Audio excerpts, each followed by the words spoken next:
What is up? Welcome back.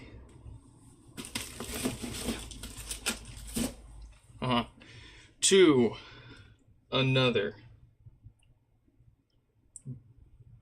one of these. Yeah, something like that. We're gonna fix a bunch of HomePods.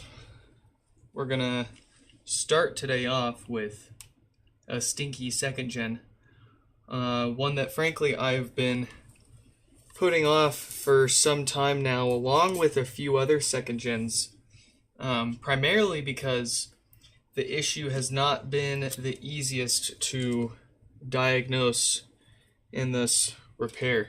It gets quite difficult when, as soon as you go to try to diagnose the thing, it starts working on you again. And, well, we actually had another one with similar symptoms, albeit it was reproducing the issue more readily, and we figured it out. So we're gonna swap the same part on 4413 here, get them back on the road, and then we're gonna fix a bunch of first gens. And when I say a bunch, I mean not quite as bunch as what was it, Saturday. We fixed like 22 some on HomePods on Saturday. Crazy stuff. But we're gonna put a dent in our tables here. Yes, we've got a second bench over there set up because we just literally, that's the new normal. That is the new normal here. But that's okay. I feel good about it because we are learning, we're getting better, we're getting faster, we're gaining experience, we're figuring out new issues that we haven't been able to figure out before. And let's jump into it.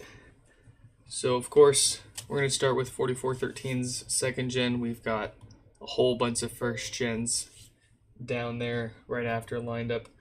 A suite of the usual issues, ranging from no power. Probably there's got to be one or two in here with death farts. There's a couple of blinky boys in there as well. A couple of bricks, software bricks possibly. Who knows? We'll find out when we try to restore them. Anyways, let's message the first few folks up for repair today, and then we will get started.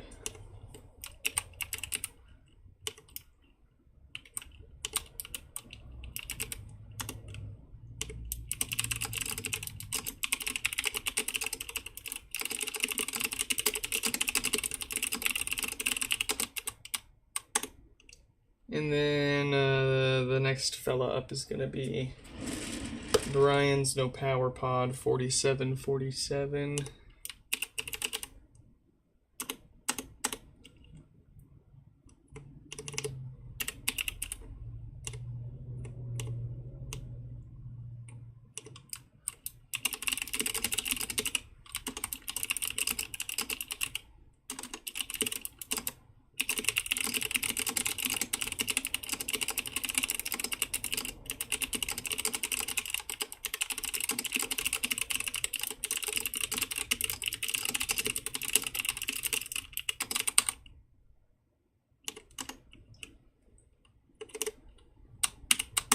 All right, and let's see. Oh, Stefan. Yes, of course. Welcome. No, did not. Huh? You think I dropped one that fast? That's funny. Funny, but unfortunately not true. We don't have the time for that around here.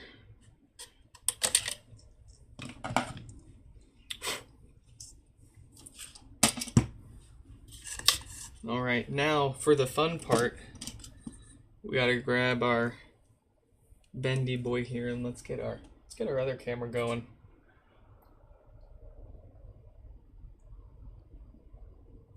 There we go.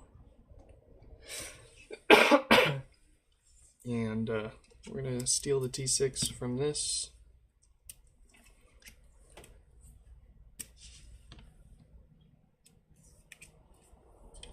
So, the problem that we're addressing with this second gen, like I mentioned earlier, is a somewhat common problem. Kind of strange. It exhibits itself as no power, but sometimes it turns back on. For some folks, this happens all on its own. Every time you unplug it and plug it back in, it'll stop powering on, and when it stops powering on, no amount of unplugging it and plugging it back in turns it back on until it decides to again. And then some of them, there are a couple of extra pads that connect the power supply to the amp. And originally we found that covering those extra pads and only letting the raw 48 volts of power through got these ones powering on again, but obviously that's not a real fix. That's kind of just a workaround. Was able to vibe fix it. We jumped right into it with a multimeter. Started tracing components connected to that pad that whenever was connected would not let it turn on. And right away the very first thing connected to it, well, not the first, the very second component connected to it was a little diode on the amp. Totally different diode from the ones that cause no power in the first gens, so don't fear not there. Although we still might be in trouble with second gens having power issues over time caused by this same issue, because we're starting to, it's just, you know, one of those things that we see that becomes a common fault.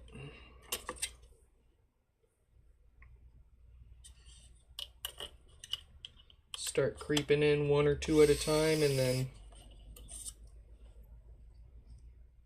you start seeing them thrown up for sale on eBay, and you get your hands on it, and they start popping up with the same issues.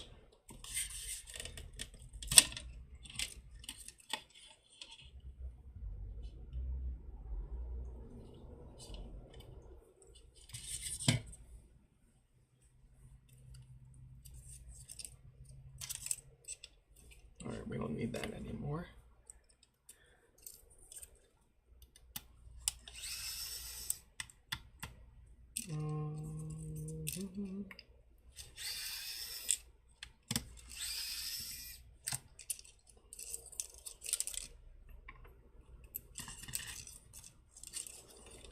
You identify as a Labubu, I just saw that. Some days I just wake up and feel like a Labubu. Don't you? You just wake up and it's just one of those days.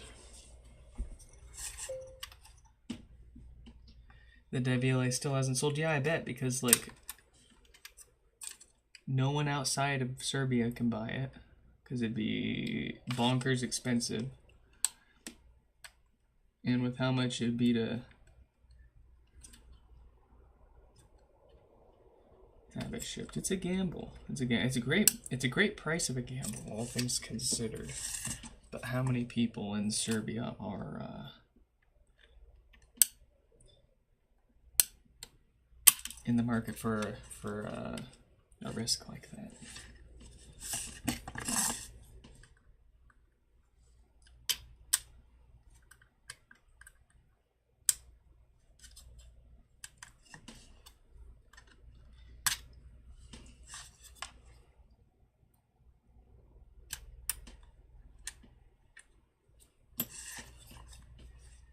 Hey Siri, how much would a plane ticket be from Washington to Serbia? The cheapest flight from Washington, D.C. to Serbia costs $587. Okay. This answer is from skyscanner.com. For more, say open this on iPhone. Is that round trip? That's probably one way. So, I mean, hypothetically, if it was a simple and easy fix, it could be one of the cheapest DevLAs you could still get your hands on.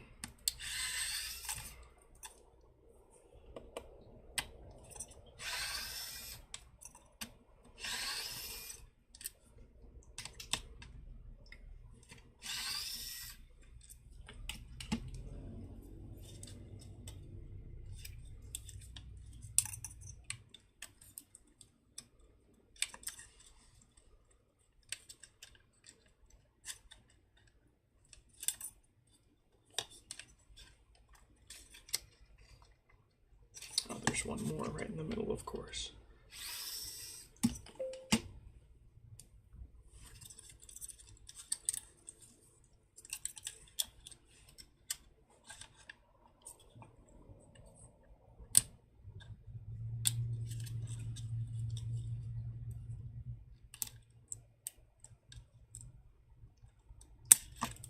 All right, the amp is free.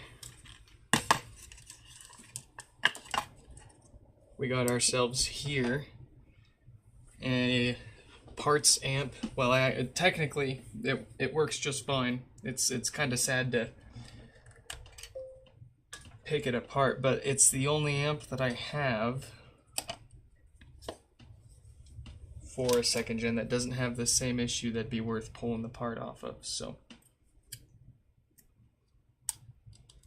we're gonna sacrifice it, and it'll help us. It'll still help us fix plenty of other HomePods in the future.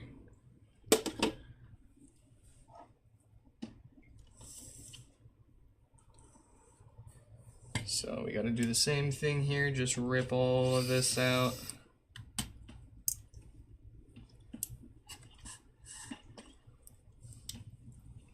Where's my little bits?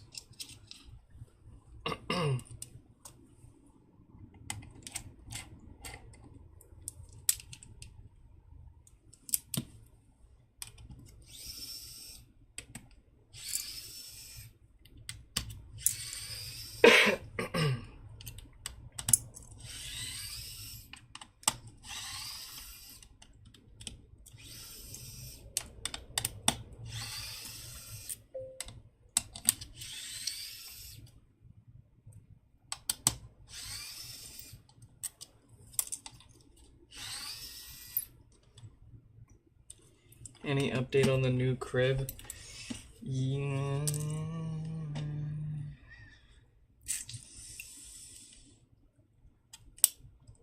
I'm gonna have to probably look for somewhere else. I mean, at the end of the day, we're still moving. We still have to move by the end of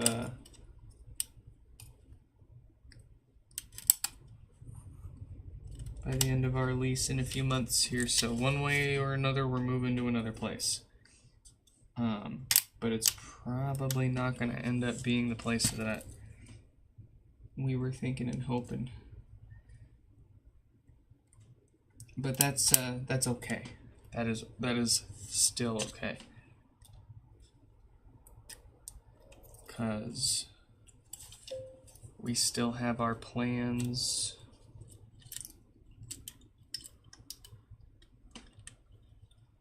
We're still, well, so part of the reason, like, it's so far away from over here that there's not, it's just the opportunities over there versus over here. And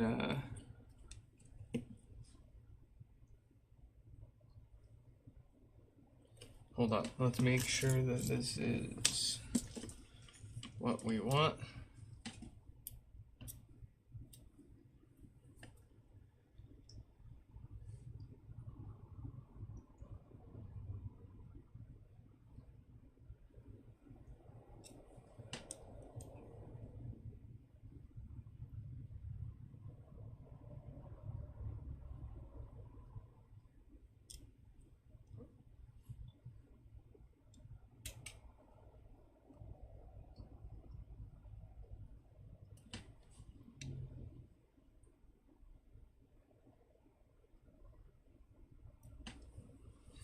Okay.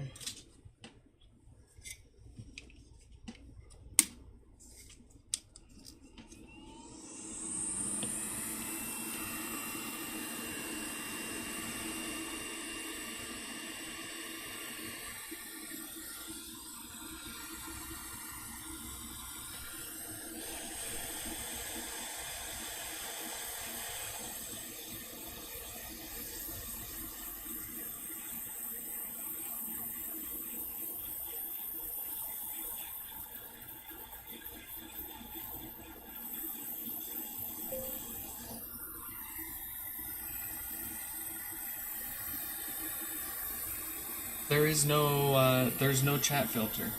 There is no chat filter.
Is that it? Are we good?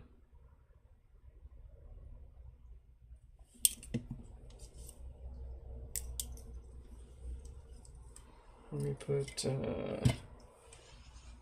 my stuff back.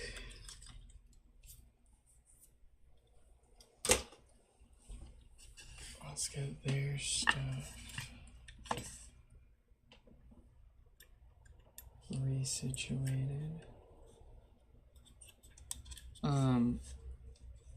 So anyways, new place, new plans.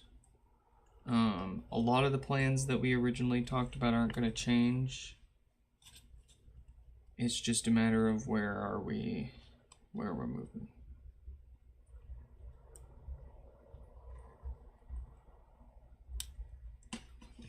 And for the price that we were going to be paying for that place, there's a lot better options on this side of the state that'll afford us a lot more opportunities and easier access to the cool stuff.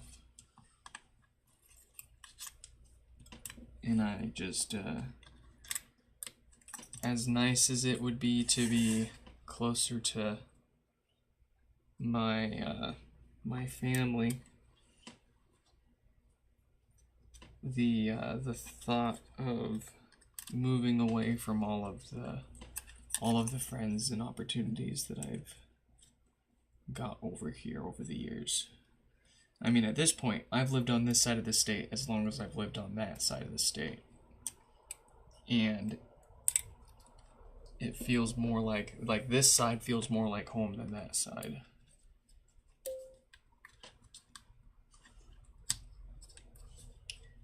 So we're gonna find somewhere over here that keeps us closer to all the stuff that we like to do over here. Just move to Tim's basement. Yeah, that'd be nice. I wonder how many homepods he has.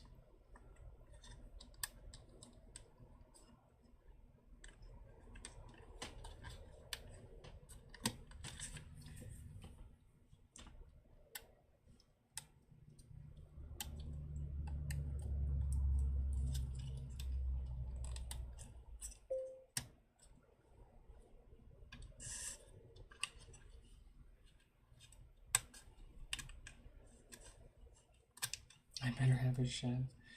You just want my shed. You don't care about me. You just want my shed.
Those are for the heat sink. We got these.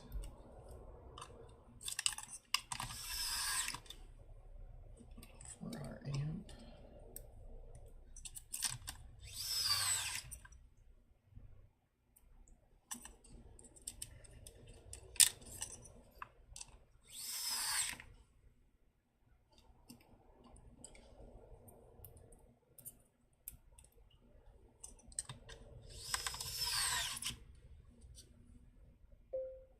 Hello?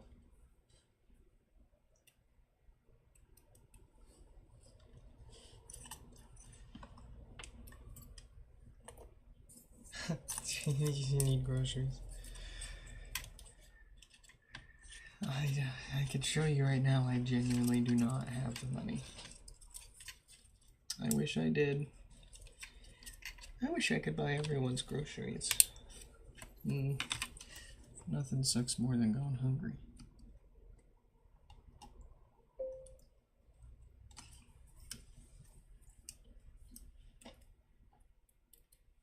There's no way I spent. You can look up the cost of living.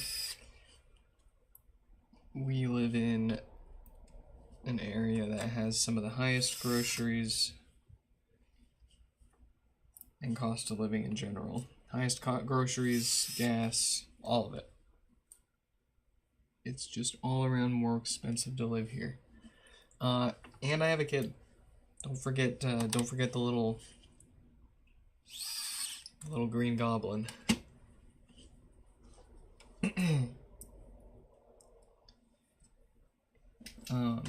That income has to support not just me, but it has to support a wife and kid too.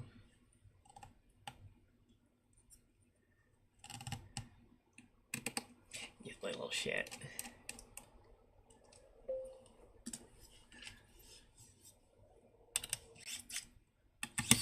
See, but I like to spoil my kid. I don't like to give her everything she wants and everything she asks for, but I do like to spoil her.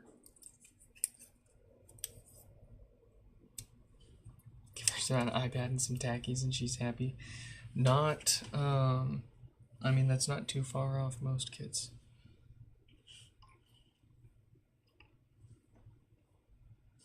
Let's see. We got those. These two.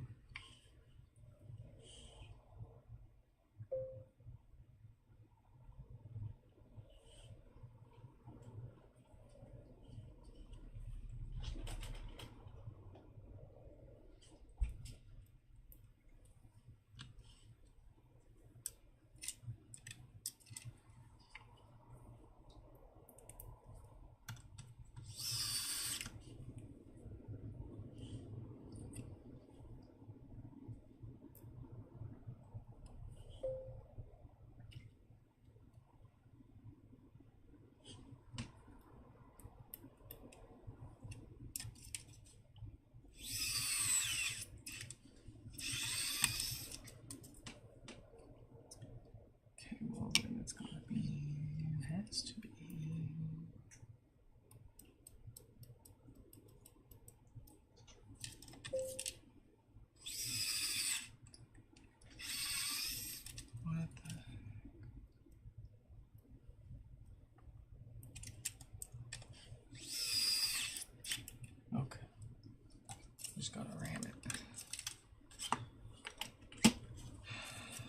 let's see.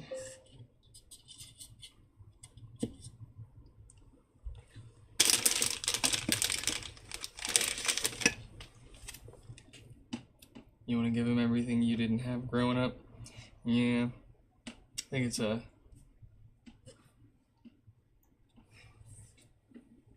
good to feel that way.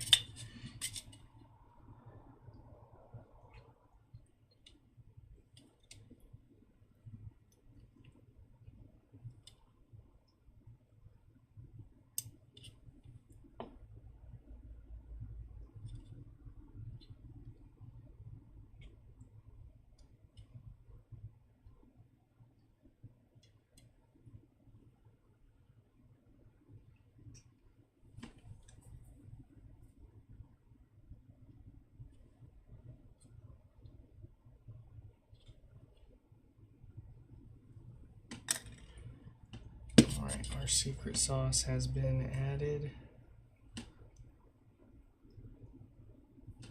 Let's seal it up. Oh yeah, I saw that new AirTag, new minor software update. Doesn't look like it pushed to HomePods or Apple TV though, right?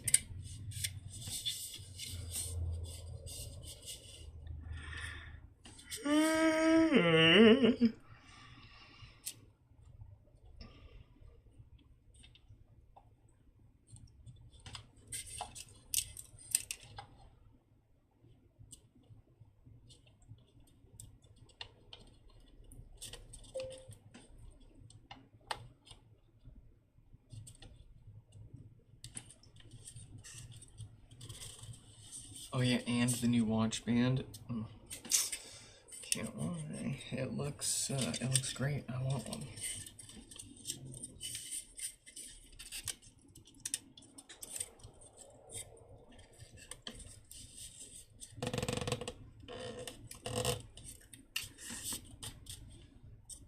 Okay, that's enough to. Well, actually, we might as well just button this up proper real quick. At least most of the way.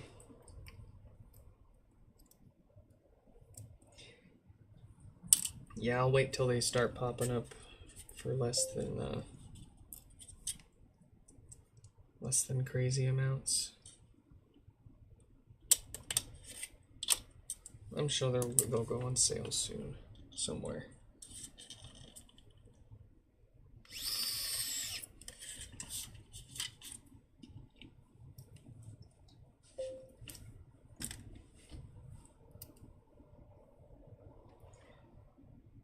Oh, Tim, welcome back.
Yeah.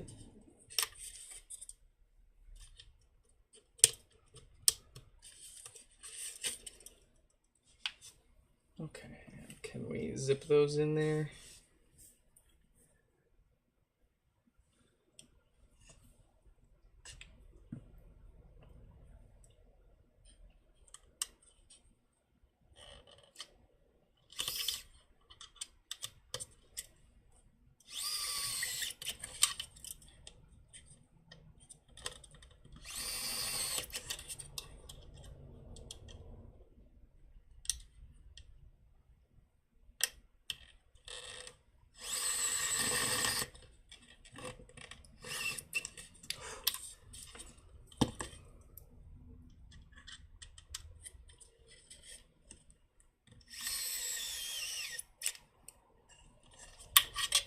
The electric driver plus the flexible extension is absolutely saving us right now. This would be an impossible nightmare full of stripped screws otherwise.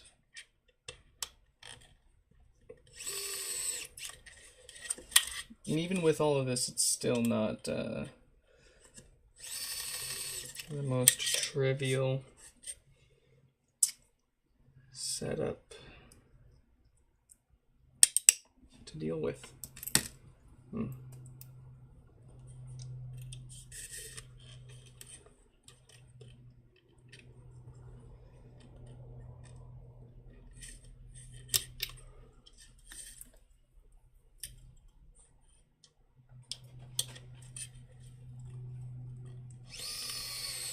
Alright, what's Tim got going on? A 19-inch rack mount deal?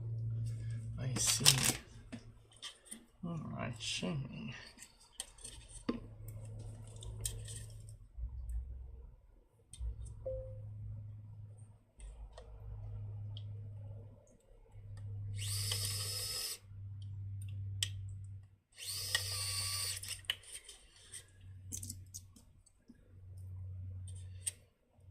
The Gen 2 is in multi-sections. It's the second gen is assembled quite similarly to the first gen. Not the first gen, to the Mini. I apologize. The Mini and the second gen are shockingly similar in assembly and like general construction, like concept, and how it's assembled and disassembled. The Mini and the second gen come apart from the bottom. That's a touch panel on the top with the main board in the middle, and the amp ring board. Second gens and first gens are worlds apart. Totally, entirely, absolutely, in every way different. Insane how different they are. Stark difference. The first gen was a balls to the wall, full take, no compromise on performance and package. And then the second gen was cost cutting. How can we keep as much of the original generation without spending as much? Reduce the speakers, reduce the quality of materials and the way that it's put together. Gosh darn, this gasket here, believe it or not, there is a part shared between the first gens and the second gens, but it's this little gasket here that seals up the ribbon cable underneath the subwoofer. Every single other screw, gasket, sticky thing, it's all different between the gens.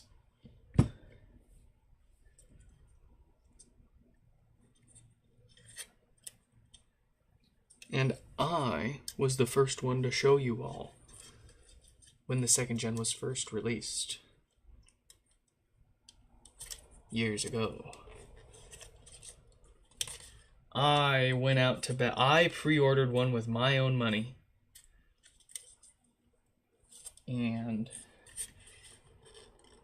immediately ran to Best Buy and picked it up the moment it was that they opened up. Release day. And I ran home and I ripped that sucker immediately apart live on YouTube for you fellas. And I was the first one. And I'm proud of that. I'll take that with me to my grave, along with a handful of the fixes that we solved for the first gens.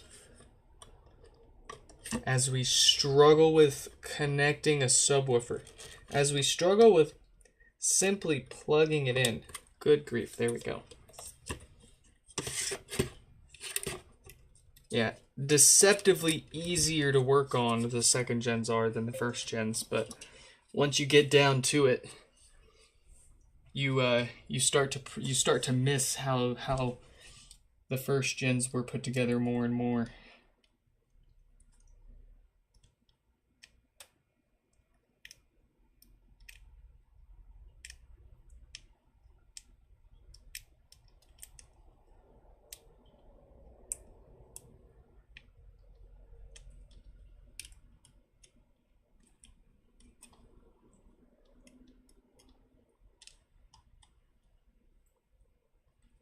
The one I fixed for you still working great? Heck yeah.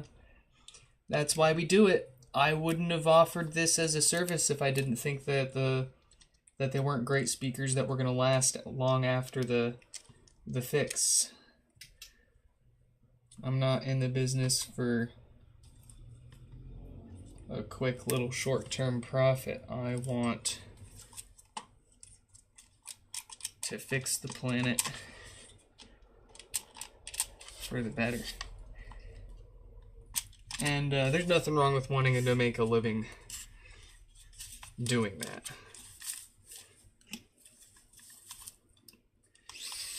But boy, is it just fulfilling to be able to figure out why something broke and how to fix it, and then sharing that info with other people and hearing other people saying that they were able to fix their stuff thanks to it. Oh, that's good stuff.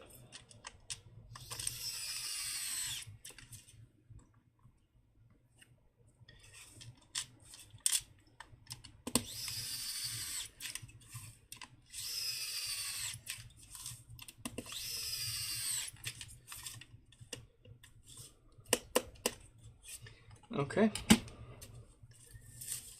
I think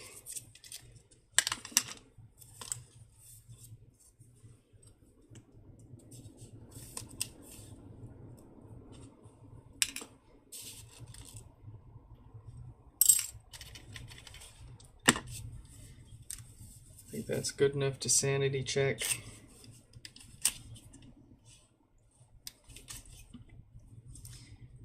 The last stage is to glue the bottom back onto it and tighten the mesh back up, which I want to save until we leave it on the bench for...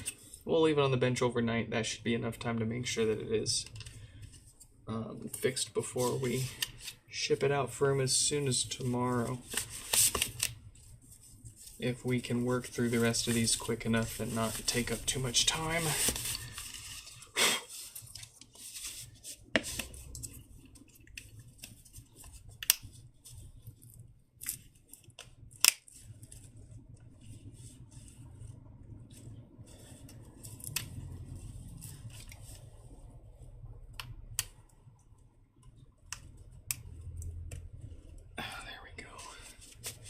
So like this here, we basically screw these plates down with the mesh underneath it, but that process can take like 15 to 30 minutes alone. So let's make sure that we didn't make anything worse. Like I mentioned earlier with this one, it was pretty typically powering on more often than not for us at first, and then it took a little bit for it to stop turning on again. But there we go. It's booting back up to no surprise. And we'll just make sure it gives us some kind of sound. There it is. Although I don't see the, what is it, the pulsing setup light. Probably a software problem. Let's see. Oh yeah. So we will put it through its paces. I've seen that before. It just doesn't always show that.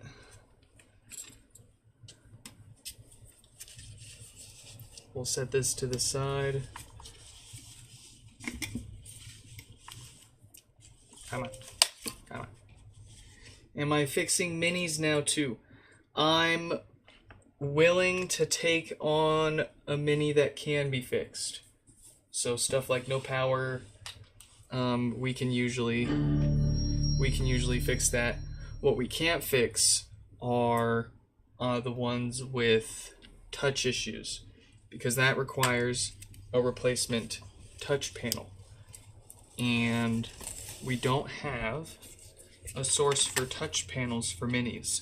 We do have a source for new touch panels for the second gens, but not the minis yet. So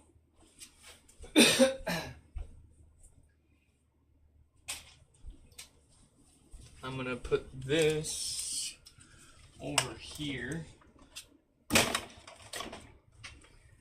so I can set it up.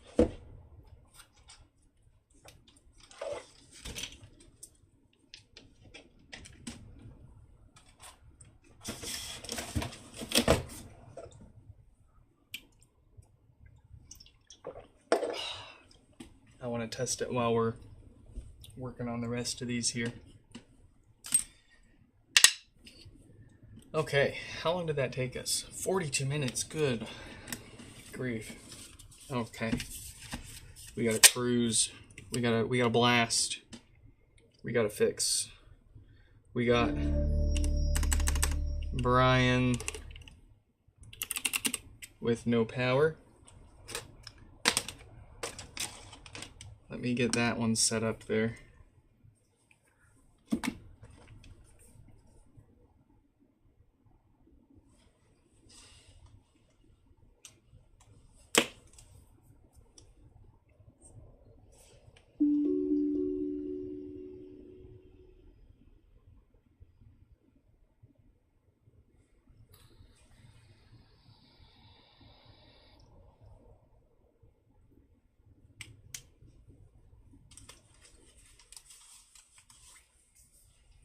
Yeah, it's setting up. We'll make sure that everything is all fully functional before we send it back to him and it doesn't have any weird stuff going on with it. This isn't a Gen 2. We are back with our familiar first gens here. 4849 is going to be coming up soon, so we'll let them know.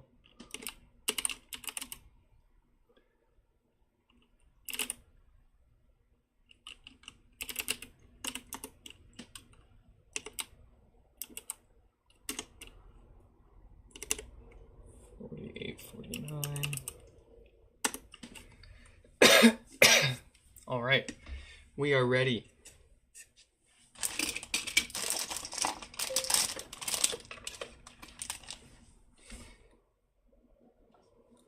Let's see. Decent luck using microfiber cloth and isopropyl alcohol and cleaning the crap out of the edges of the touch sensor for your Gen 2 minis. That's a workaround. That's probably, it's not gonna fix anything. It's only gonna go so far for so long. The reason it's not gonna be, you're not gonna be able to clean it and fix it, right? It's gonna be a physical defect inside of the physical layer of the touch panel, and you either have to here we got one right here. See this right here? This is just a capacitive film underneath this piece of plastic. So all you're cleaning is a piece of plastic up top. You're not actually getting to any of the touch sensitive layers, the actual capacitive layers, until you've taken it apart and gone underneath. And you can actually peel, I don't want to peel this one off, it's still good, but there's two ways. You can buy this whole assembly, or you can peel this off and stick the new one on. But it's this film itself that starts to go bad. And when it's this film that starts to go bad, almost no amount of cleaning here is going to help. It might slightly improve things a little bit here and there, but it's just it's unfortunately one of those things that just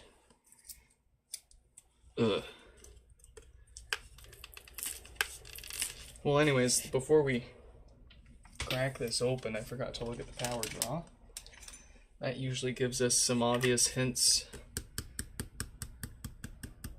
So we've got the usual draw for a dead diode on the amp, the most common cause for no power amongst these first gens.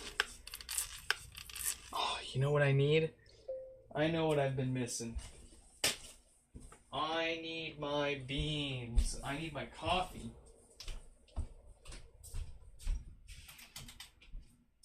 That'll get us going.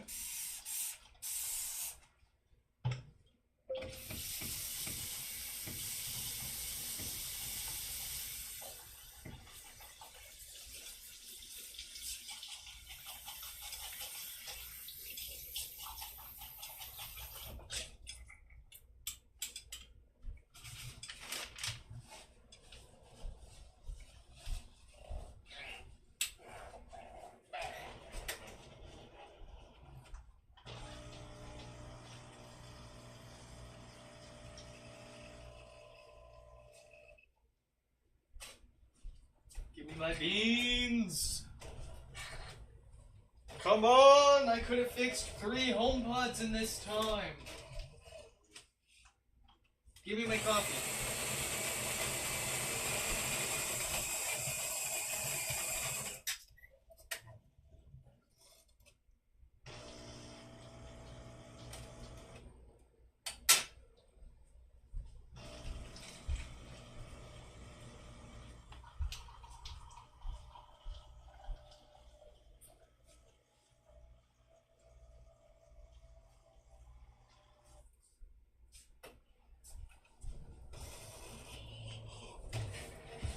Okay. We got our beans. No one panic.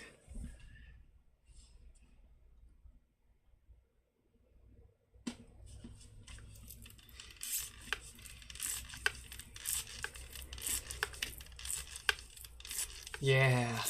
A free fix is a free fix, and it's worth, even if it's not a permanent one, it's worth trying, especially if it's causing issues like keeping your pod from booting up because it thinks you're trying to reset it. It's not gonna hurt anything, and it's definitely worth a try.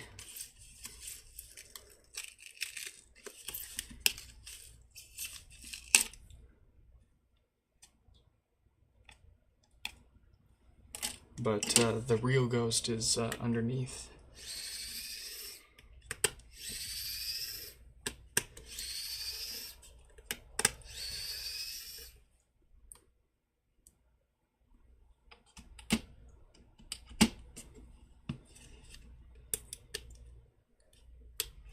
Also, who was Hukashi? Hukashi, welcome. Welcome, welcome.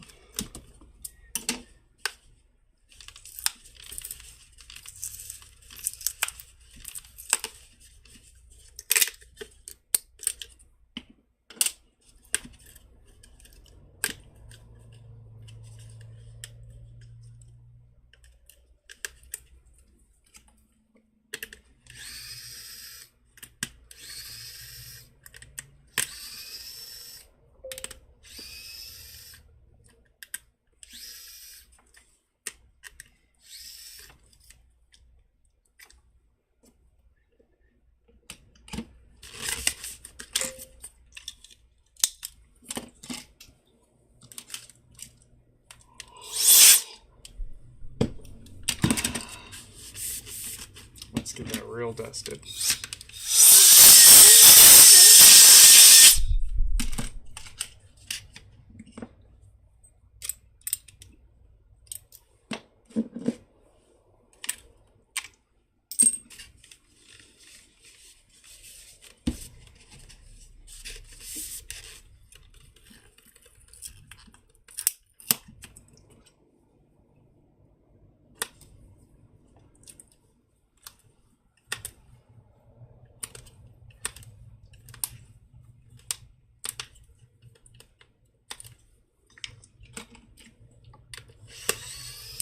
I should get a second one of these and just dual wield, right?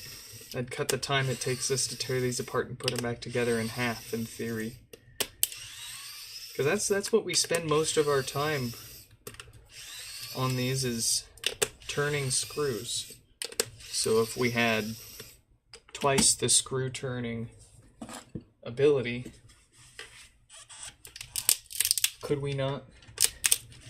I think we could get our personal best record under 10 minutes with a second screwdriver. I think that's what it's gonna take. Can you imagine? Can you imagine we could fix 6 HomePods in an hour? We're gonna have to try that. I'm gonna have to. We're gonna be unstoppable. The repair, literally everything other than the repair is gonna take longer. You talking about emailing them, billing them, packing their HomePod up, not to mention resetting it and setting it up before you do that. All of that already takes longer. I mean, it takes about an extra 10 to 20 minutes per HomePod to handle. So that includes, you know, the fix, the repair, what you see on the live stream. Each HomePod's repair itself takes 10 to 20 minutes on average. But then there's another easy 10 to 20 minutes behind the scenes of emailing them, billing them, resetting the HomePod, packing it up. Most people, it's pretty quick and smooth and easy, and you know, the process works, and we get them in and out, and it's very efficient. Oh man, but then you get some people, and you know, we're here for them. We are here for them, and I like to make the whole experience as personal as people want to make it. But sometimes when you got stacks on stacks of them, and then half of the people waiting for their repairs are asking, they're playing 20 questions with you while you're just trying to get the next one out the door. I don't like to be in that position though, because then you turn into an American doctor seeing their patients as numbers and not people. And I like to see my pods as I like to see the pods as the part of the people that they are. If these things are as any important as mine are to me, then I know many of these are an extension of their owners. They love these things.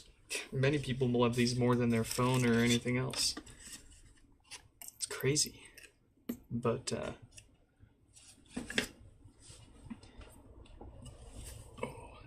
I'm here not to blast. I mean, as fun as it is to blast through as many as possible and say I fixed 22 HomePods in one sitting, I do like to take the time whenever we can and make it a nice, enjoyable. Where is my super suit? That's dusty. I need a brush. Apparently my brush is gone.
And for good measure.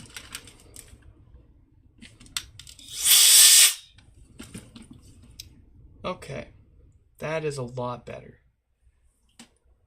Let's get those filters replaced first. They have nothing to do with the power problem at hand. However, yours truly was able to identify that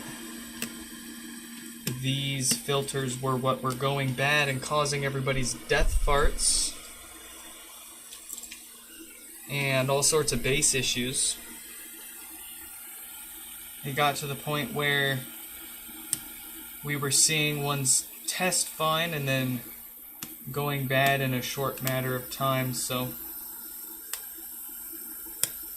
call it Nick's fix. Call it Nick's signature maintenance, but we give them all a new set of filters to keep the Dr. Nick away. Give it one less reason to come back to us.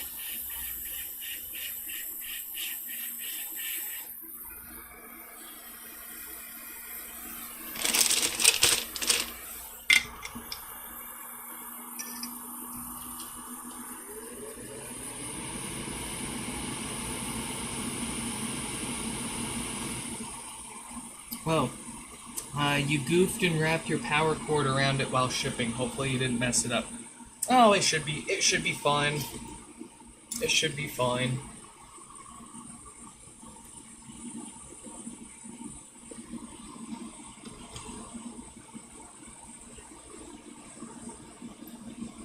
Let's see, are you Jonathan with the brick? Number 4693, would that be yours by chance?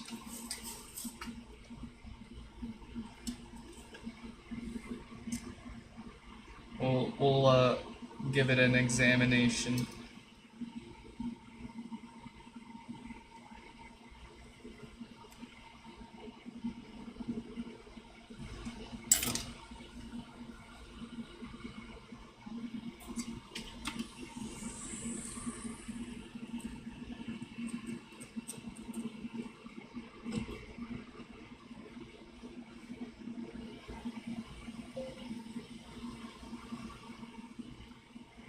Yeah, you got the brick. Okay.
Beautiful.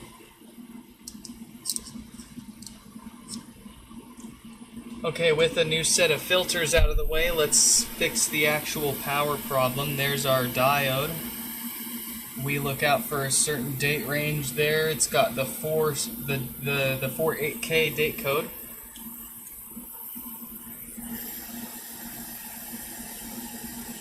It's not like every HomePod's going to have the same power issue, but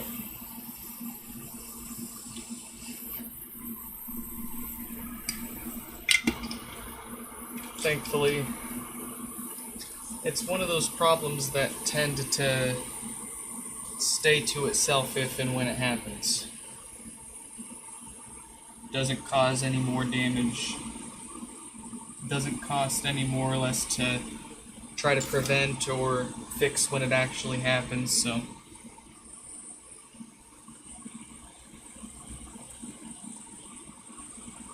but you can't tell which diode your HomePod has on the inside without taking it apart and looking.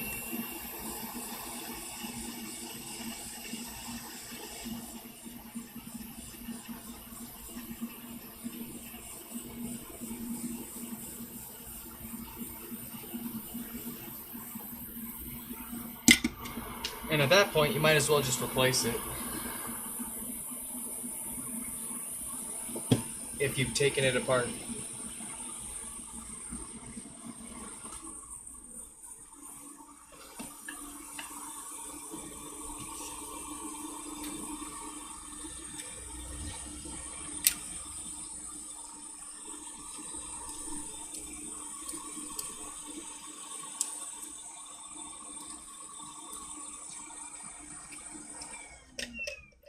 So that'll do it. We got a new set of filters to keep the farts away and the bass issues at bay. We got a new diode on there that won't fail again and cause no power. No power.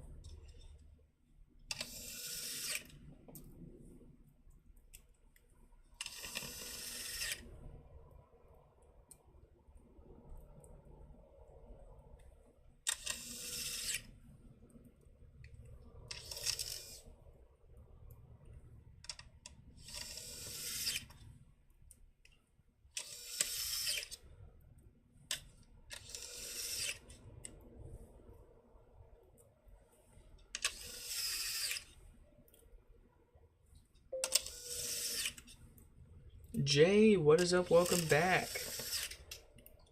How do you do?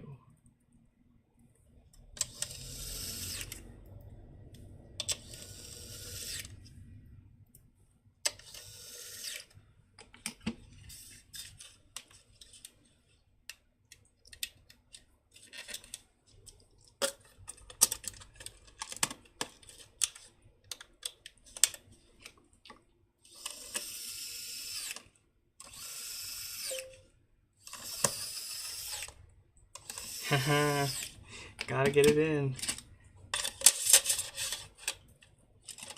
Well, I appreciate any and all attention that you have to spare for me. Thank you for stopping by.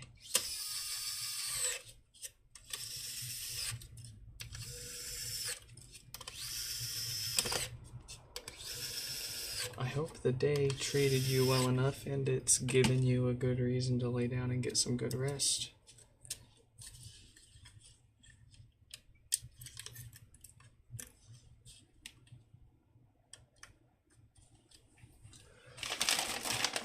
Looks like it's time to order more gaskets already.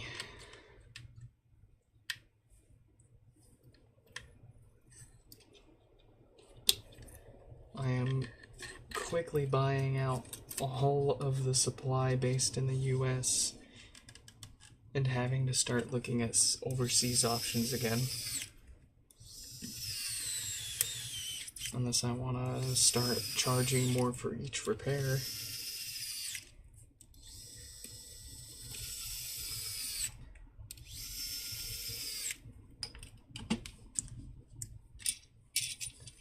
Everything's expensive.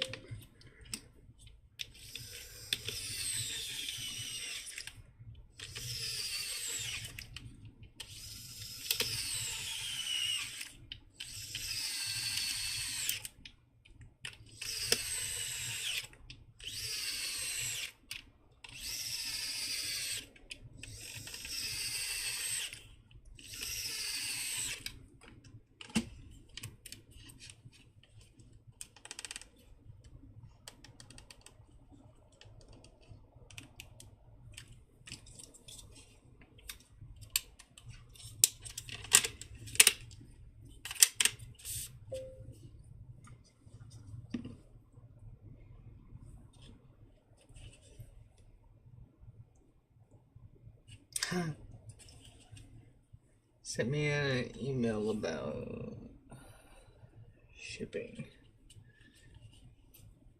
Oh, problem solved. Okay. Now, unfortunately, with how far behind I am on all of that, half of the well, for better or worse, half of the problems that people reach out to me for resolve themselves.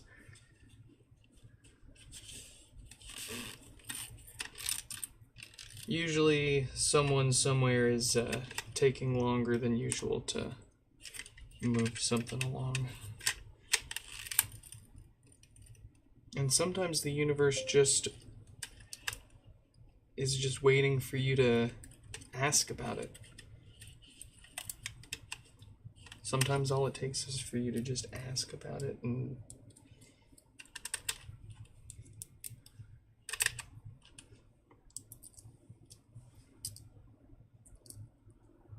the universe goes, oh, yeah, sorry about that. Here you go. Here you go, bud.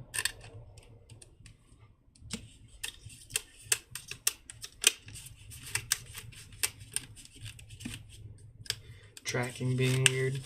Oh, I wonder if you were... It was one of those, if you're buying something, with what is it? The Ahoy tracking link, right? A lot of the times the international tracking will say that it's delivered, but that's only delivered to the export center in the US. And then it'll spit out a new tracking number once it actually leaves America and starts heading towards a country closer to you. A tracking number that might look more familiar to you if you plug it into your local post office's tracking system. But usually with the international shipments, they'll get delivered in like LA or Florida, or California or Florida, one of the two. And then a new tracking number will get attached to it. But you don't want to look at, generally just don't look at the specific USPS tracking number that it has attached to it. You want to keep an eye on just the overall,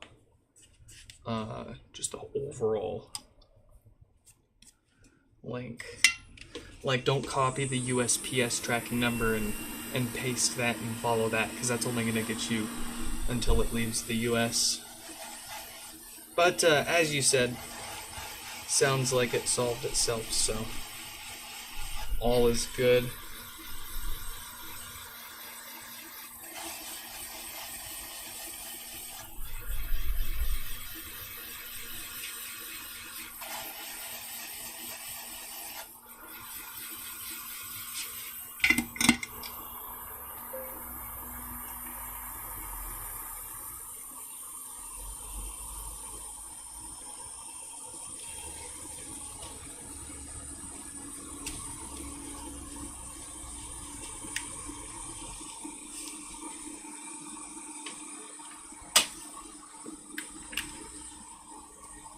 Alright. 4747.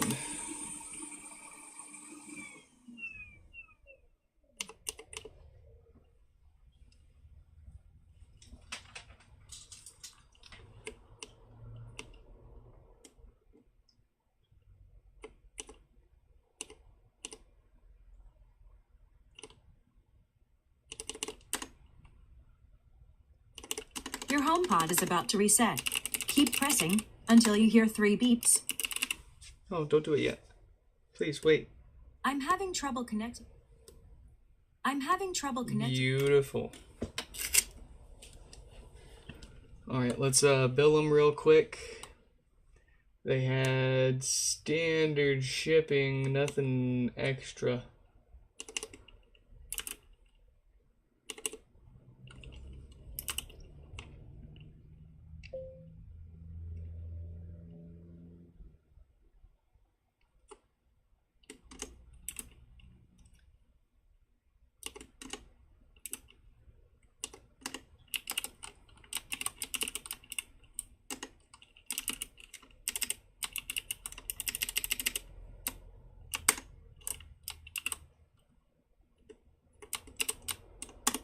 There we go.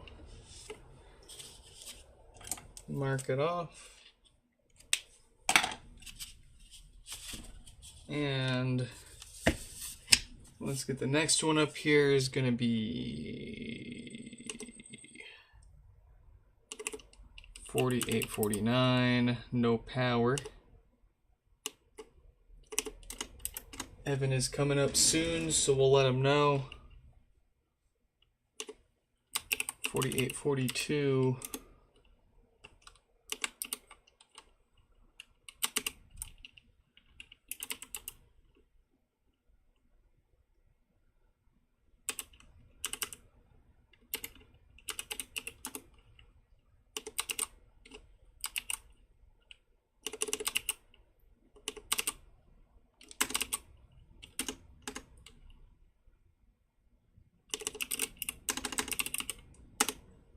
There we go. Alright. We'll get faster at that. I promise. No lights, no power. A couple of watts. Y'all know the drill.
Your boy has been stolen.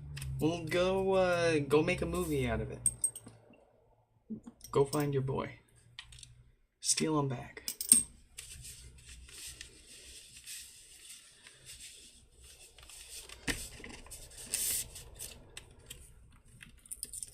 You've seen Taken before, right?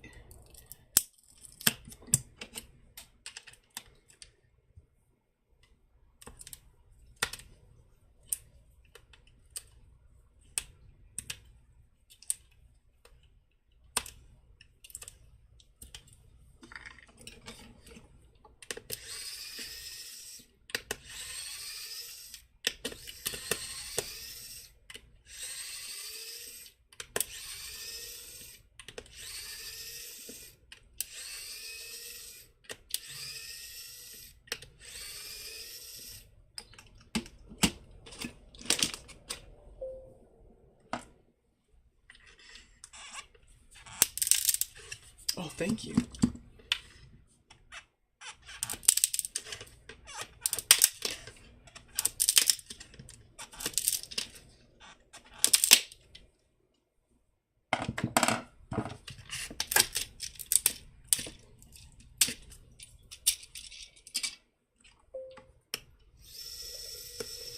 Can you have it? No, I only got him for a little bit. I can't have anything for myself, can I? Just a mere 500 HomePods. Nothing more, nothing less.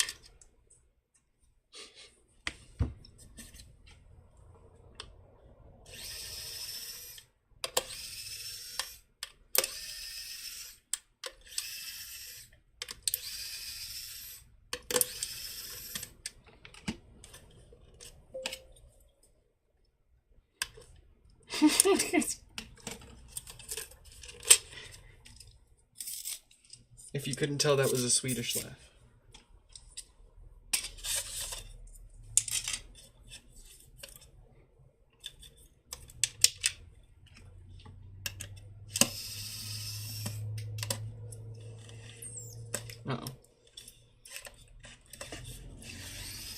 Whew, close call.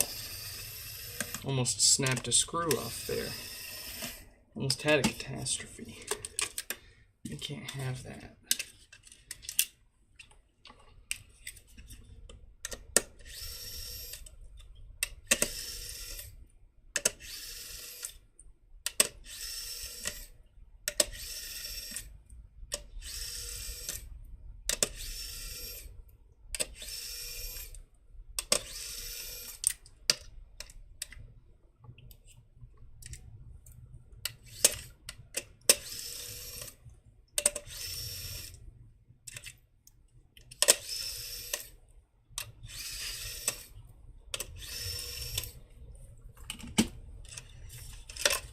All right.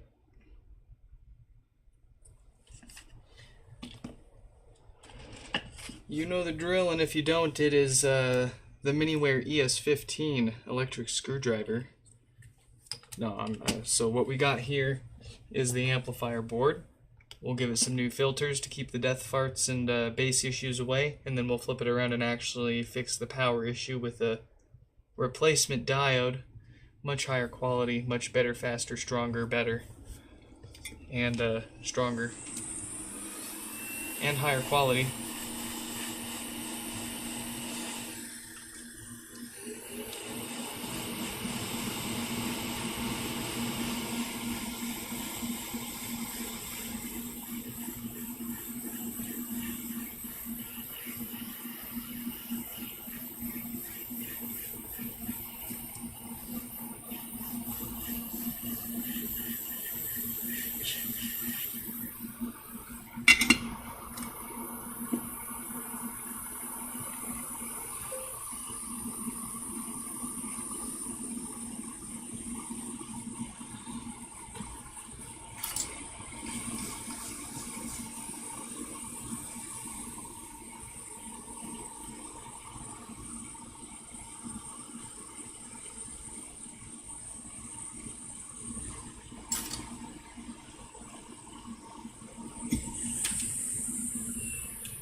Fantastic.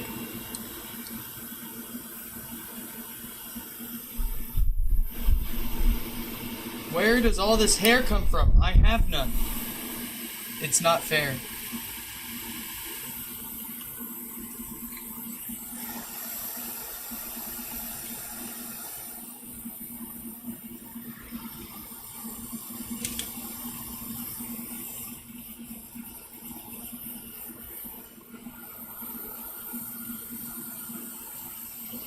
See how difficult that is? Just push it off the board first. Don't try picking it up directly off the board. Just slide it off the board and then pick it up. That's how you end up scratching the shit out of your board and having to send it in to me to get fixed anyways.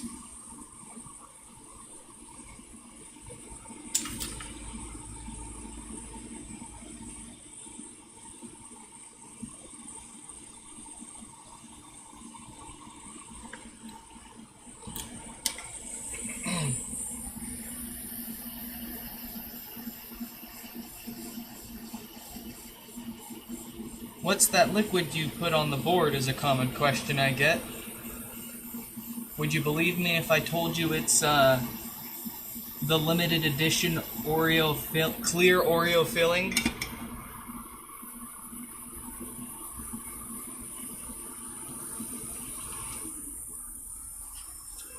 Flux flavored.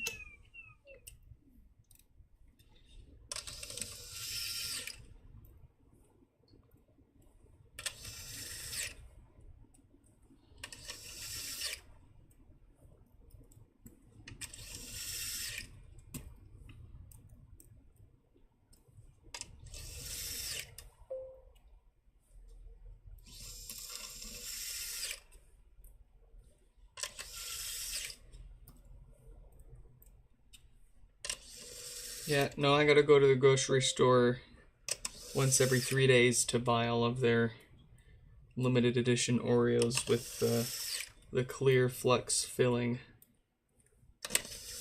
And then I take all the Oreos apart and I scrape the filling out of all of them into a jar. I'll split the cookies in half. I'll give the kid half of the cookies and I'll eat the other half of them.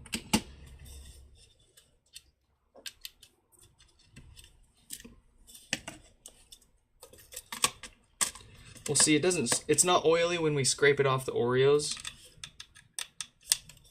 It's the texture at first is exactly like actual Oreo filling. But then we give it just a little bit of heat to kind of melt it down a little bit, and then it kind of stays that way until we're done with it.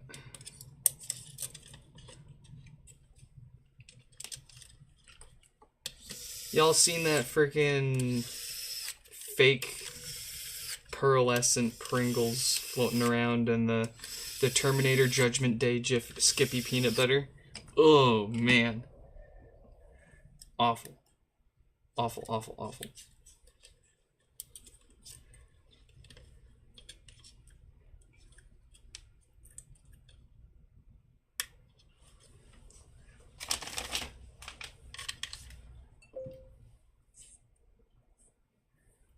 Do I do in-home repair?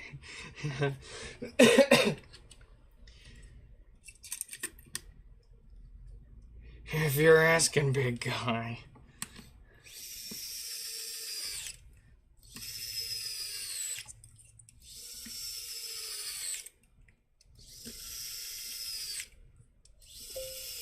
You have to fly me out there, though.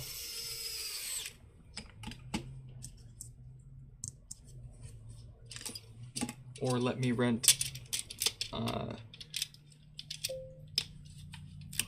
car and do a cross country, just do a little road trip, just quick drive there and back. No big deal.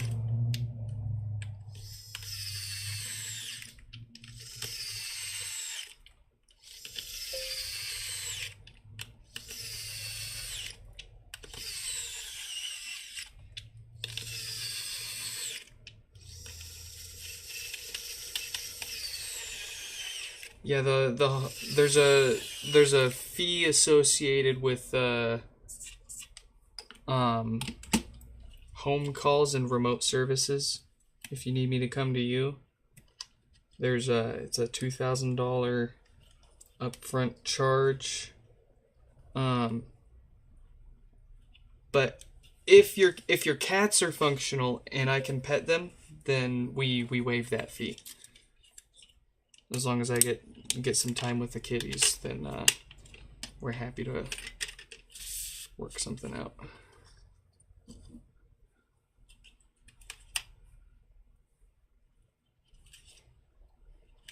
No, I can't fix your Z.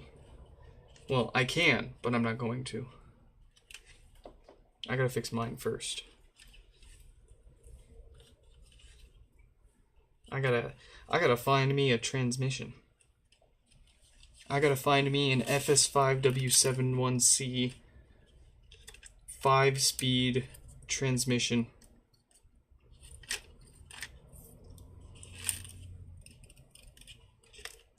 I mean, I could get a bigger boy transmission, but I'd have to get a custom drive shaft made and all that, and I will one day.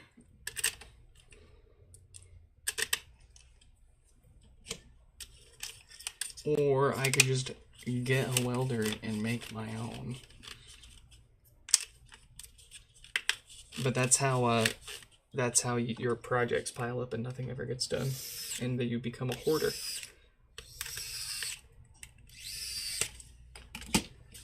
At some point, you got to draw the line and pay someone else to fix your stuff for you.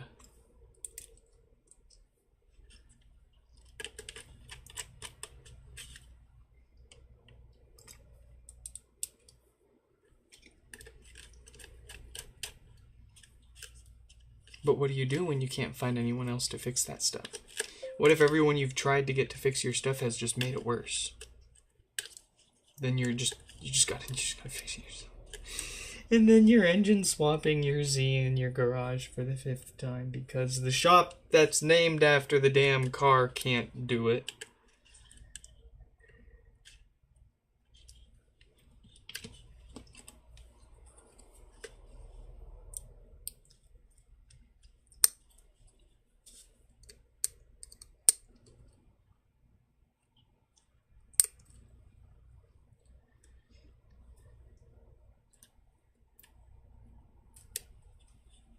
Your timing belt did what? Yeah. I just got the car back from you guys after you replaced the timing belt, and it's gone. The timing belt has exited the vehicle, along with the cam gear and my oil pump. Oh, well, we'll go ahead and have it towed back here and investigate and see what happened. 2 months later.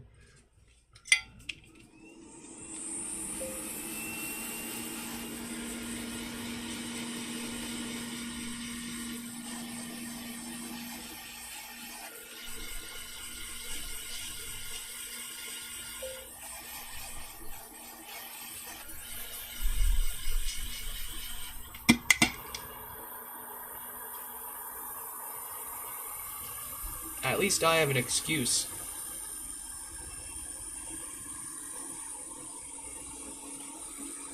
When it takes me a month to fix your HomePod. Because it's got a novel problem, or...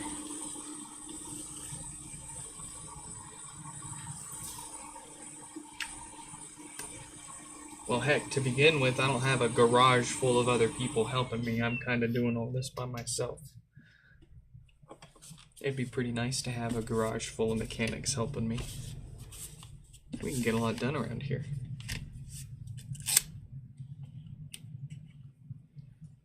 But I guess it takes those knuckleheads 2 months to redo routine maintenance on a car that their shop is named after. No big deal. NBD. I'm having trouble connecting to the internet. No big deal. No big deal. It's no big deal. It's just NBD. No big deal. No big deal. Let's get the next one up here. Actually, we should probably shoot that fella the bill. And actually, I'm going to go grab another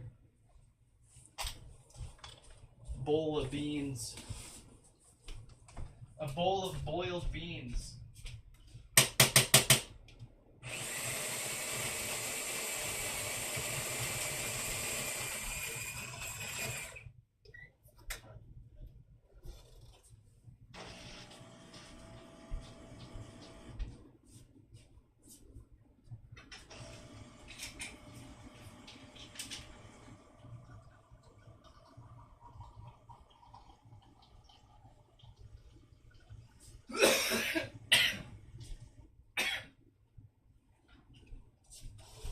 All right. Get that out of me, out of my system.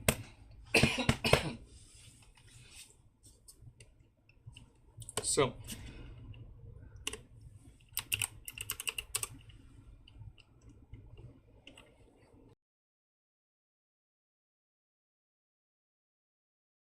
all right, 48.49.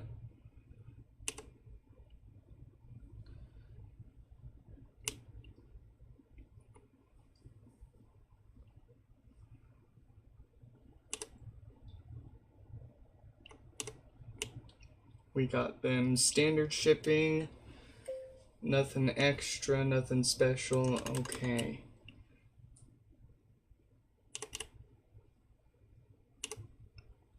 Oh, thank you.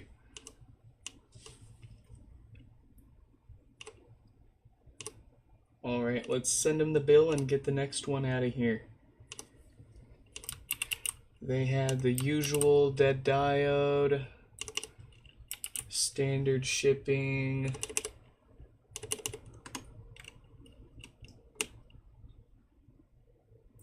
Cool.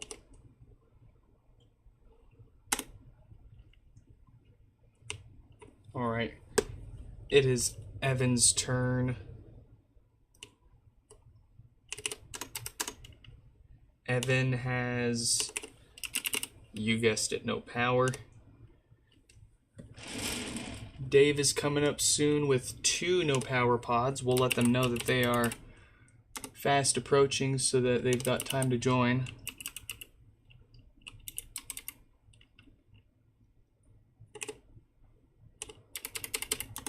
Good Lord, that's a phone number. That's cool.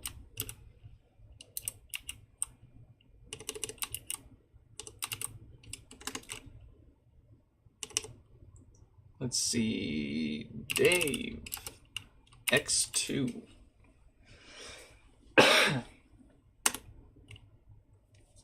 All right.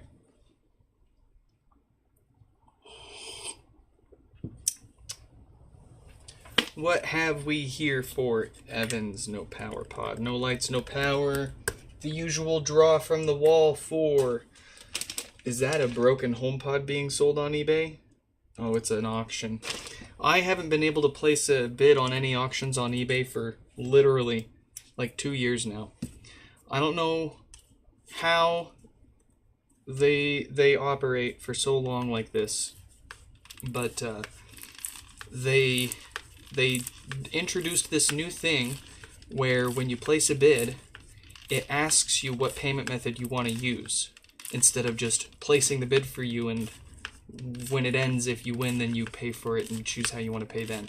No. Now whenever you bid on anything on eBay, the seller has an option to make you choose a payment method right then and there. And I don't have a problem with that. But eBay's bugged out website apparently does, because it doesn't matter if it's on my desktop in the web browser. It doesn't matter if it's in a web browser on my phone. It doesn't matter if it's the eBay app. Whenever I try to place a bid, it asks me to choose a payment method. No big deal. I've got payment methods saved. But as soon as I try to select one, here, I'll demonstrate for you. Oh, see, that one already ended. We can easily find another one here up for auction. Let's see. 6 bids. Here we go. Oh. Hold on. We can find one. Here we go. 300 bucks. Okay, let's just do this. HomePod. We'll find one at an auction. This one's, I don't want to pay that much.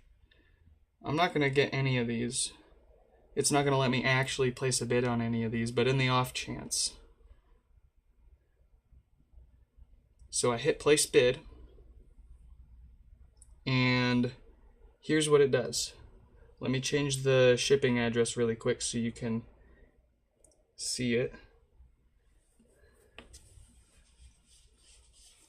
And what it does is it asks for a payment method right there. So you hit select a payment method, and that's all it does. That's all you get. That's all it will ever do. Tell us what you think. I tell them what I think. I tell them it's broken. I tell them to contact me. And then, like, you search the forums, and, like, everybody has the same problem. And sometimes you can fix it by deleting all of your payment methods and re-adding them. I've tried that, obviously. I mean, short of making another eBay account,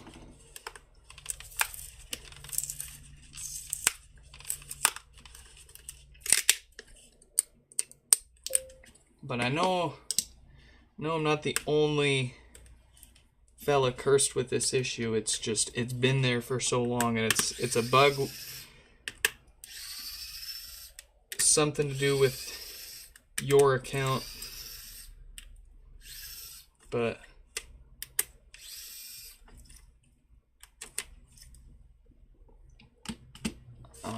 I don't know. That's kind of why I don't bid on any. That's why I've never been able to bid on any HomePods. But at this point,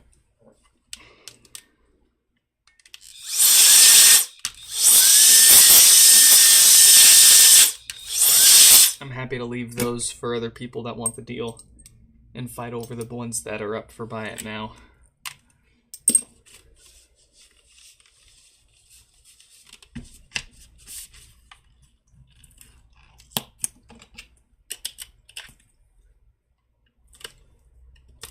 Do not interact with Soup. Do not. Don't chat with Soup. Don't ask Soup any questions. No light on Soup. Don't exchange contact information with Soup. Just Soup does not exist. See, look what you've done. Look what you've done. I warned you.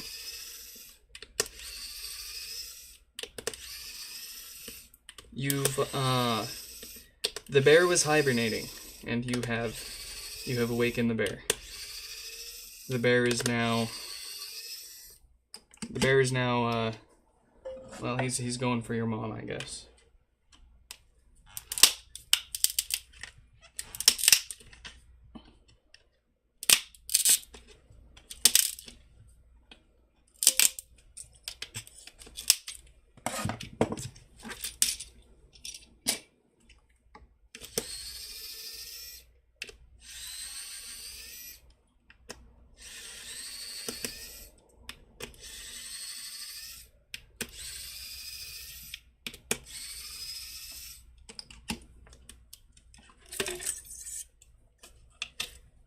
No, you cannot have my IKEA lamp. I am so sorry. But I'll take my wife's off her desk and send it to you if she doesn't notice.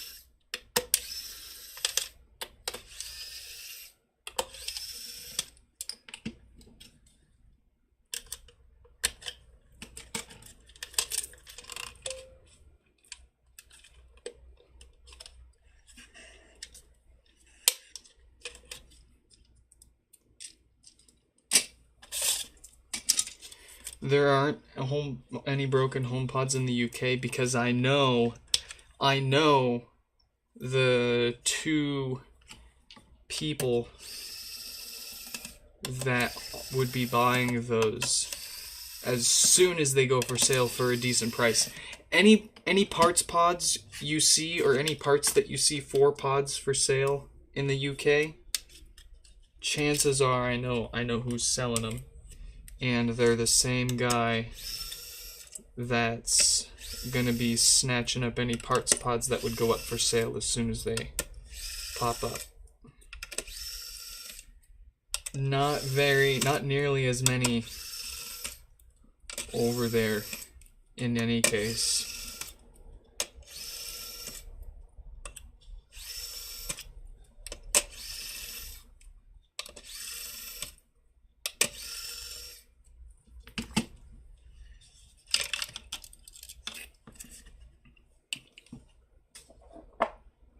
Okay.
You stay away from my smash snore.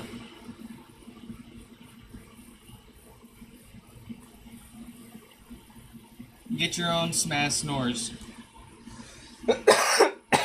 Listen, I wasn't even gonna buy this fancy flexible tube of light. This fine illuminescent noodle. And then my wife saw it, and she snagged one, and I was like, what the heck?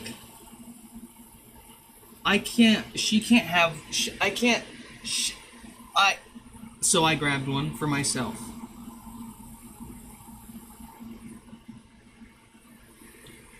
You can't be having that. And you can't be having my smash snore. You get your own. For a fee, I'll gladly go to IKEA and pick one up and ship one to you. But this one's mine. It's mine.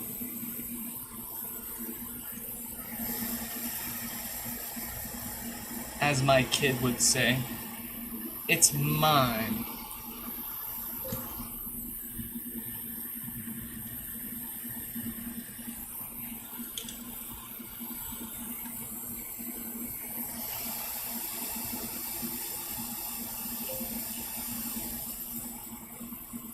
You think you're closer to an IKEA than I am? Bet. We're literally in an IKEA right now. We're fixing HomePods in an IKEA. We live in an IKEA. Basically homeless? I am homeless. I'm not homeless at the same time because I live in IKEA. And that's... I don't know where we're going with this. You're not getting my smash snore.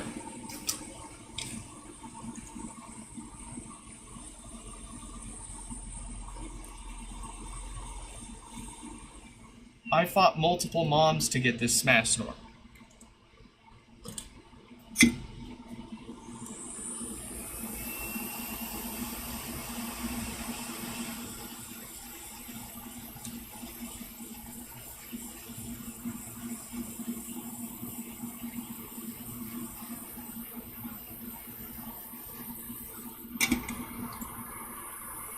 Listen, What's stopping me? What's stopping me from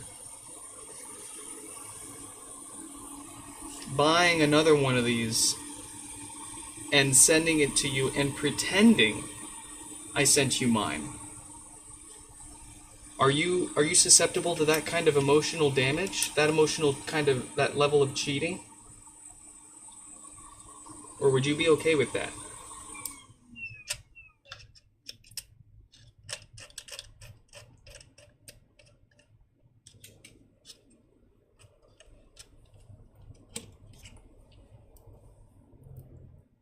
How far is my IKEA?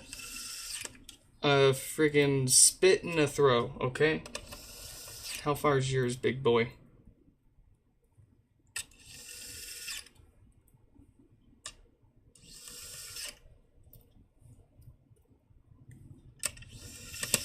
I actually don't know exactly how far mine is. It's like a 10-minute drive.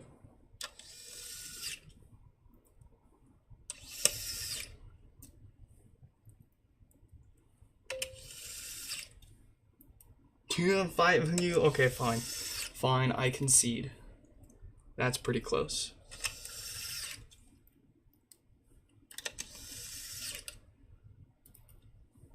Yours is better than mine? I see. I don't know about that. I don't know about that. See, first of all, your IKEA loves to steal your HomePods. So I'm shocked that you see them that favorably still.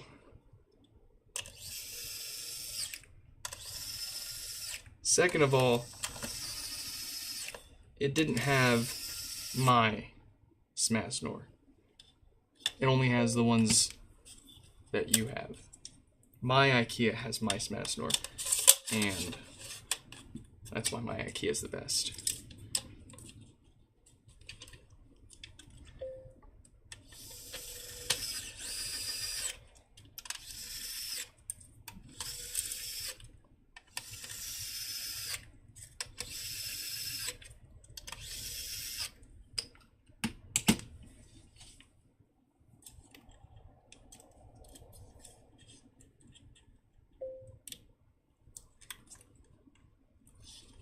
Yeah, it's stuck in the distribution center because IKEA has all their stuff there mixed in there with it.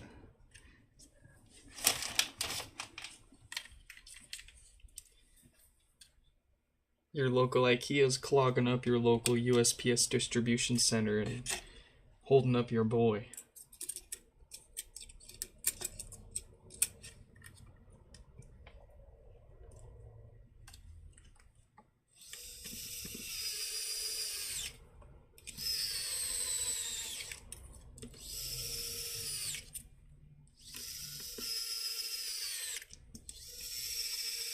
$15 a Smash Snore there. How much was it here? I can't remember.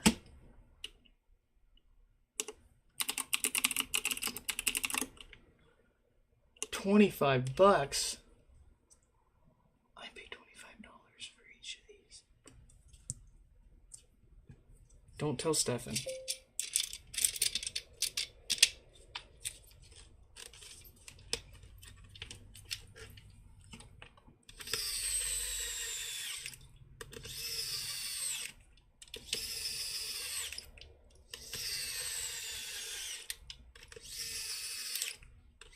Listen, I got it to improve your quality of stream. I didn't get it for me, I got it for you guys. But it's mine. You can't have it. You can look at it. You can appreciate it. I'll let you poke the buttons on it if you come over. You can change the color if you like, if you wish. I'll unplug it when you want me to. But it's mine.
Oh, I wonder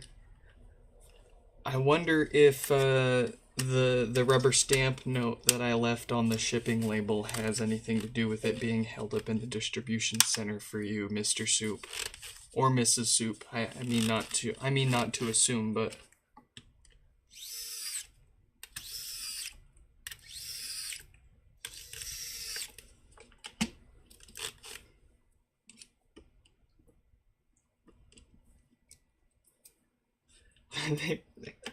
oh, okay. Actually, on second thought, now I remember what I left on there, and actually they might. I mean, it's not outside of the realm of possibilities for them to just like do a quick check on it.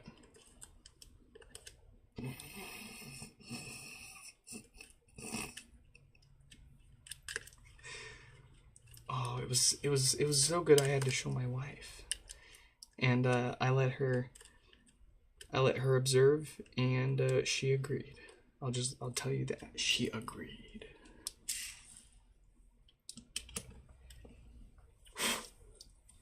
Give you admin. You think I just hand it out like that? I mean, I do. And I mean, I'm surprised I didn't already for you. I thought I did.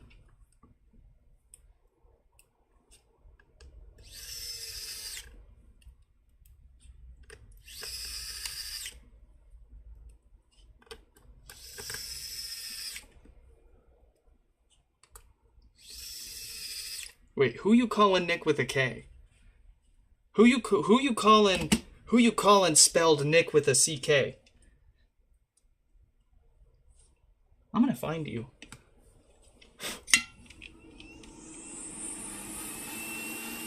I don't know how, but I'm gonna find you.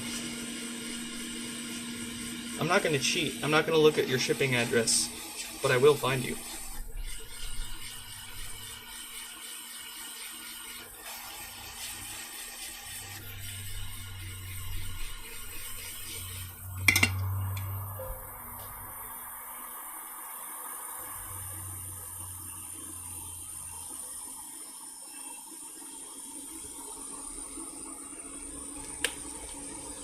Yeah, well, you can keep the K.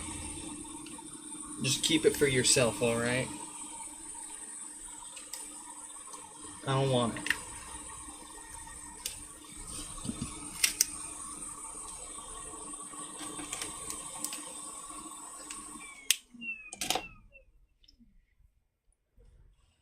All right. Let's bill them.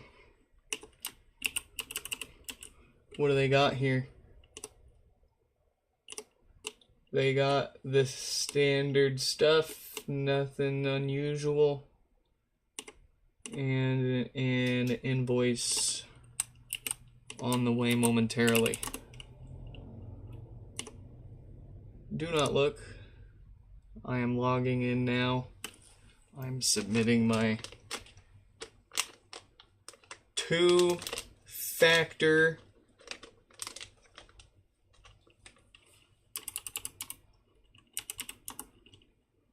authentication code. I'm having trouble connecting to the internet. Do not get yourself involved in this.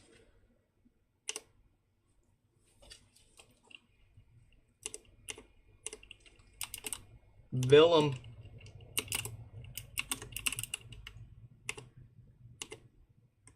They got themselves a dead diode replaced. They got themselves new filters for good bass. They got a new rubber gasket. Cause well, everybody thinks rubber's better than foam. Just ask Mike's mom. Let's see here. That's good there. And send it.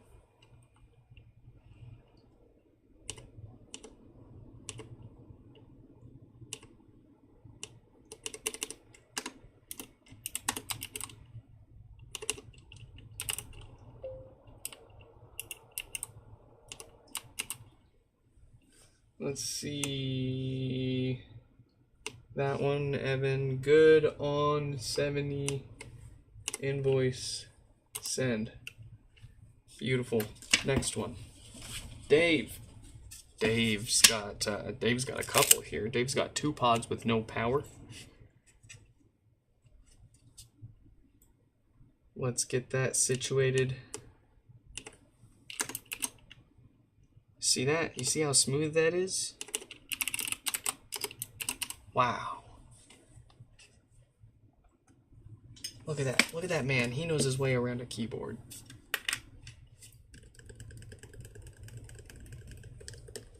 No lights, no power. Well, let me show you the ways around the pod.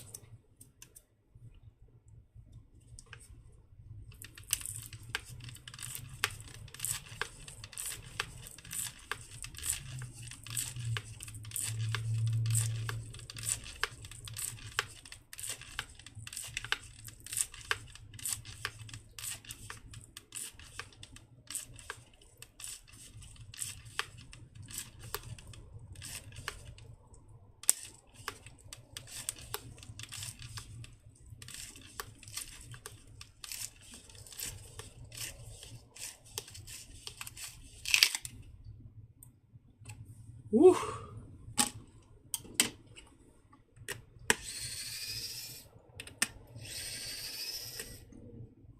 Ooh, my tummy's rumbling. It's almost dinner time. How many more pods can we squeeze out on the 2 calories my body's running on?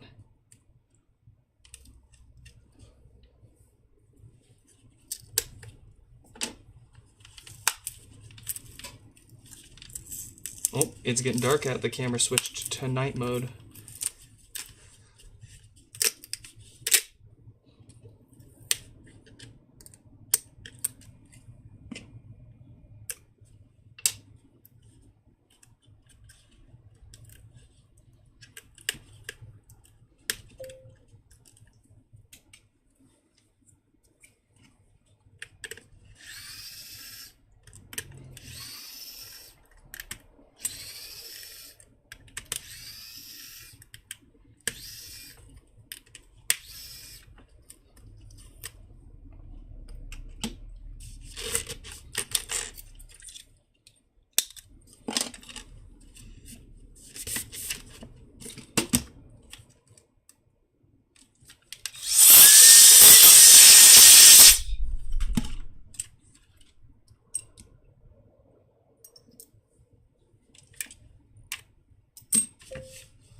So if yours is bricked, I'll reset the software and do the maintenance, meaning you just have to reset it when it comes back.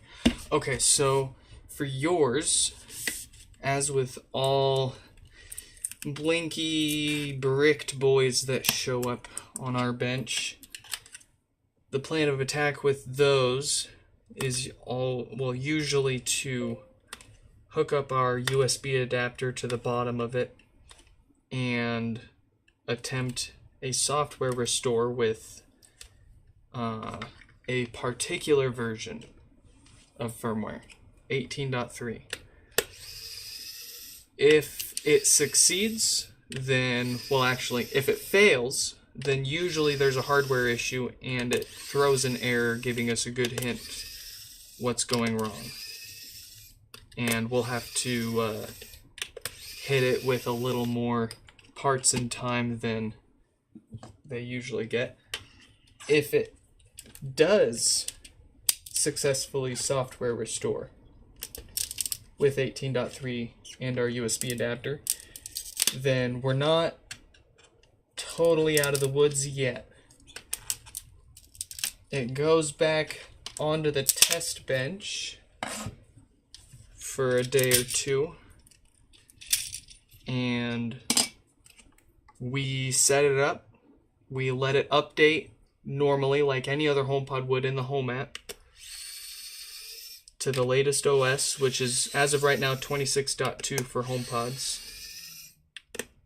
And then, you know, you do the usual rounds, play music, yell at it, make sure it yells back at you. If it has any other issues, like it bricks itself again, which we do see on occasion after a successful software restore. Some hardware issues are intermittent and they take a bit of stress to reproduce themselves and cause it to brick again. If it fails testing, then it still needs to get that extra time and work put into it. If it passes that testing, which many of them that successfully restore usually pass testing, then we come back to it and we will come back to it and crack it open and give it the routine maintenance. So they all get new filters to prevent base issues. We look out for that range of diodes causing no power and replace those. And then we seal it up with a new rubber gasket that replaces the old foam junk that sits under the woofer. And so provided nothing goes wrong between then and there, it gets the routine maintenance and you get back a HomePod that is reset, and just as soon as you plug it in, it'll boot up in setup mode and you can add it right away to your home again.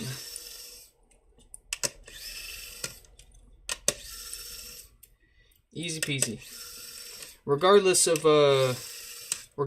what all it needs and what all we end up doing to it, the end result will still be you getting a HomePod all reset and ready for you to just bring your phone near it and do the magic dance to add it back to your home. And for most repairs, unless people specifically choose not to, it's a similar process when we'll reset it, set it up in our home, make sure it updates fine and plays and yells back and what have you. And then you get the weird ones. You get the weird ones that every so often come back to us.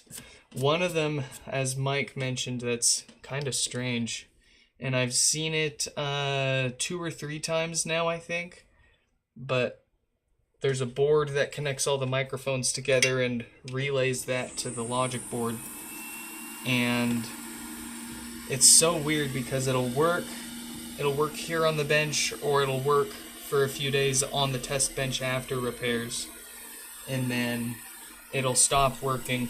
I don't know how long it takes for it to stop working, because every time it's happened between Soups and the 1 or 2 other people it's happened to, I don't know how long it takes for it to happen, because it seems like people, you and the one other person didn't immediately go and use it and or notice an issue immediately. So I don't know.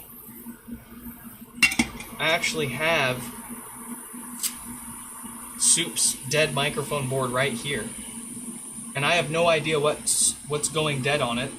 But frankly, with how many of them I have, it's not really worth my time to spend it to figure it out for now.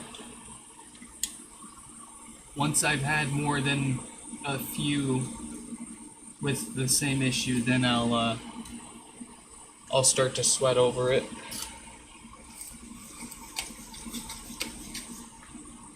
But I've had more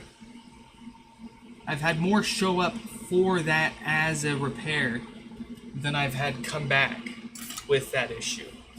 In other words, it's an issue that happens by itself regardless of anybody messing with it, so I don't know what is up with those mic boards.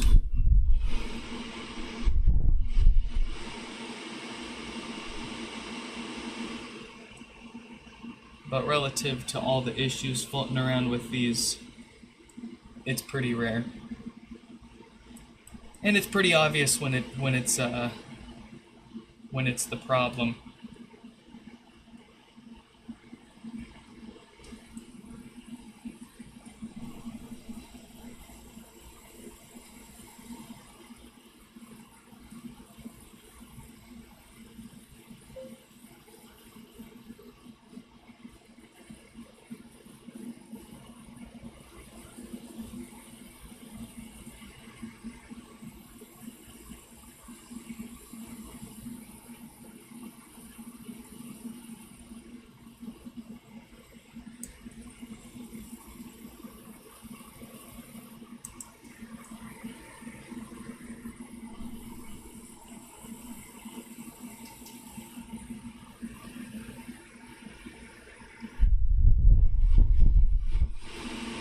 policy when it comes to yeah. We always want successful software restores around here. I don't like sacrificing parts pods to fix arbitrary issues. A lot of the times when they fail the software restore, it's due to a hardware issue on the main logic board, this guy. And the big three chips on that board, your CPU, your storage chip, and the wireless chip, are married together by serial number. So if any of those three go bad, you can't just replace them without a way to reprogram the serial numbers and make them happy again. And that's been figured out for a lot of Apple products, but not for HomePods specifically. So when there's a hardware issue that occurs requiring the repair or replacement of one of those main logic board components, it's usually most efficient for us to just replace this board entirely with another working one.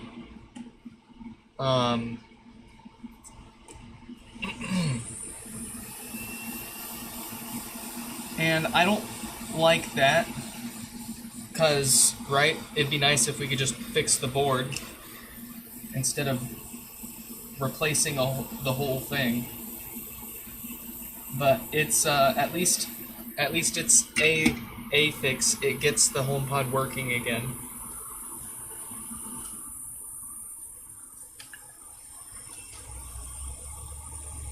And we can usually make do with the rest of the parts from that scrapped pod to make it all worth it enough.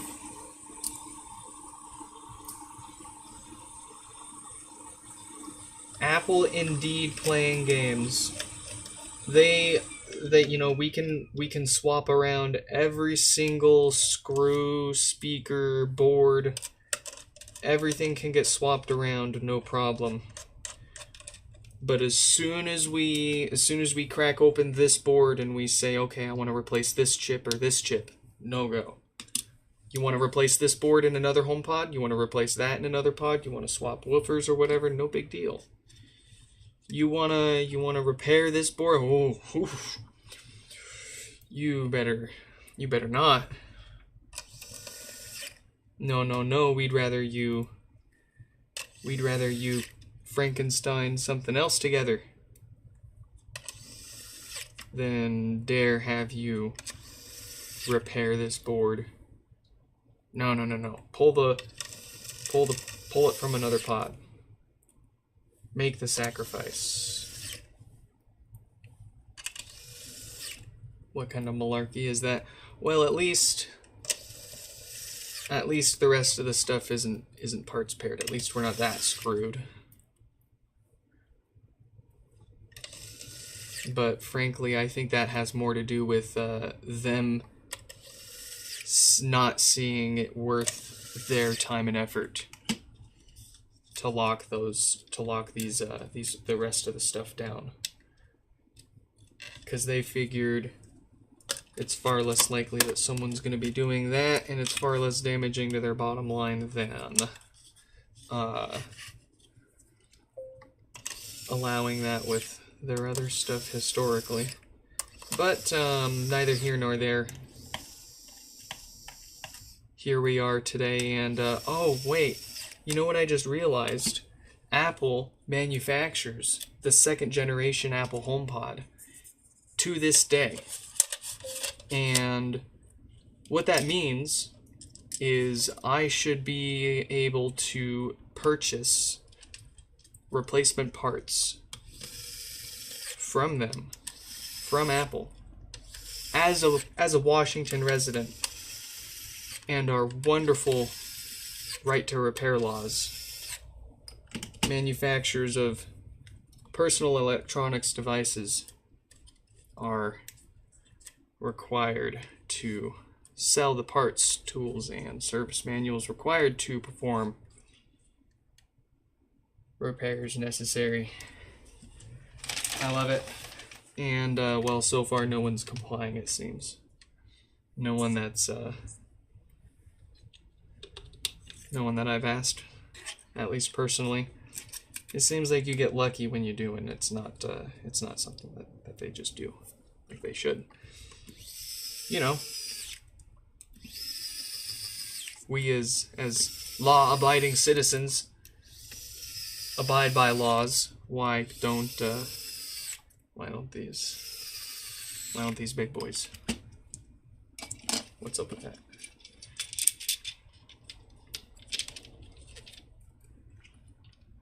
And like I don't want to stir that pot. I don't want to threaten anyone with anything. I genuinely just want to fix the stuff. Like I'm not trying to prove a point. I'm not trying to make $1 million off of people's broken stuff. I genuinely just want to fix the stuff. Especially when there's so much garbage out in this world already. Can we just slow down and take a moment to clean up and fix up what we already have instead of cranking out all this extra shit? Like,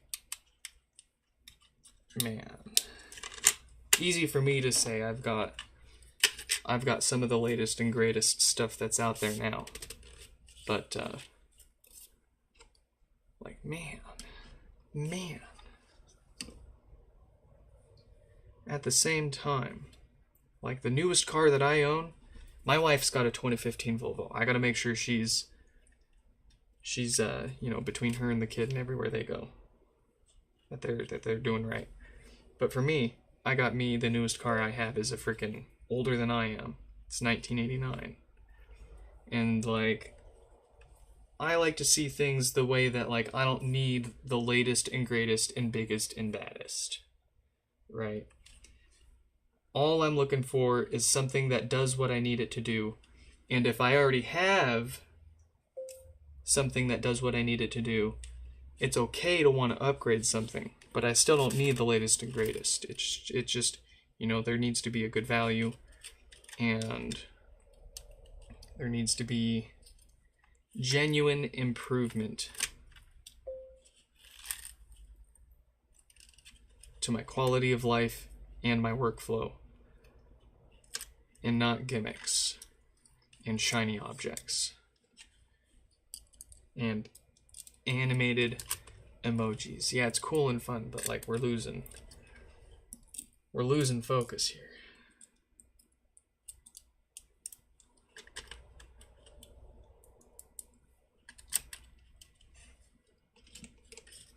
And like we're building these machines to suck up more and more power and be more and more efficient to run more and more AI queries at once, so you can ask it for gift ideas, so you can turn your brain to mush and think less for yourself.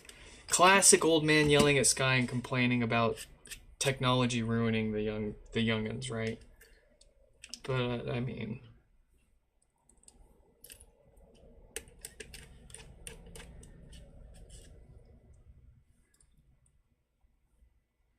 yeah, latest and greatest is crap. Let me tell you, I've been babying my phone. I already dented it. Add me to the dent gang. I don't know how.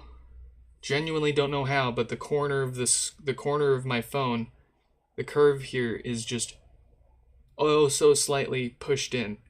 And in the right light, it's got this like, it's got the classic bent aluminum like shimmer to it, right?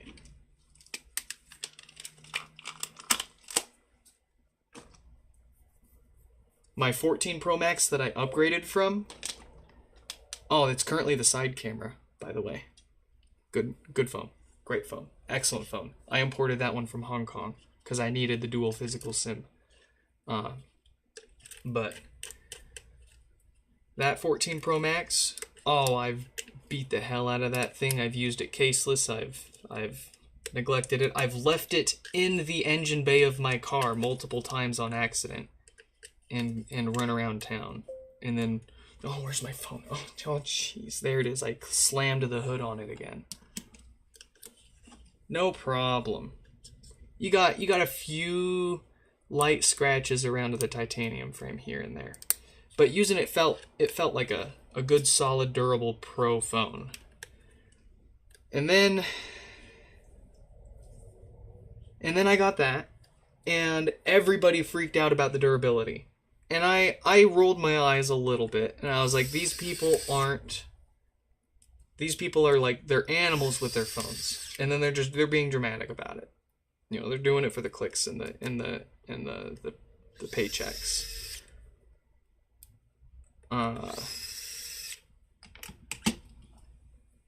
Nope. Yeah, I babied mine. I babied my phone. I bought it, I got it launch day. I'll say that, I got it launch day, and I've been babying it since. And it took this long, but it still happened. And that's not a great outlook for when I tend to try to not upgrade my phone every generation. I usually skip 2, 3, sometimes 4 generations. So,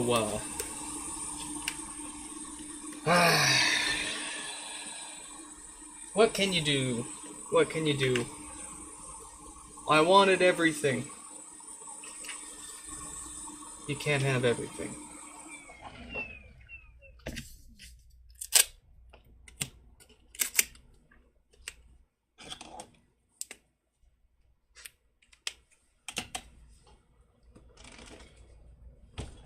Let's see here.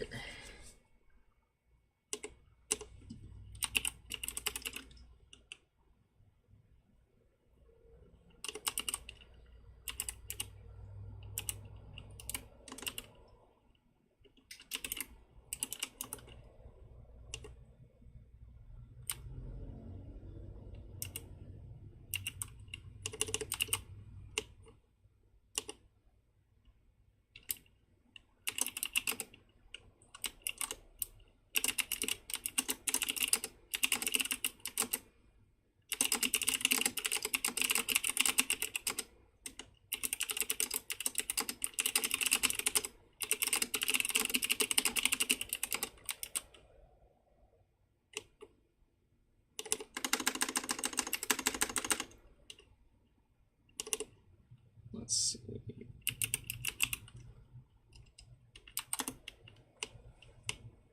All right. I'm having trouble connecting. I'm having trouble connecting. Fixed. Let's get Dave's second pod out of here for no power. And then it's going to be Chris's pod with some bass issues or death farts. What do we got? No lights, no power. A couple of watts, it looks like the usual dead diode. Let's get them fixed.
As Chris Pratt said in the new F1 movie, I'm flying.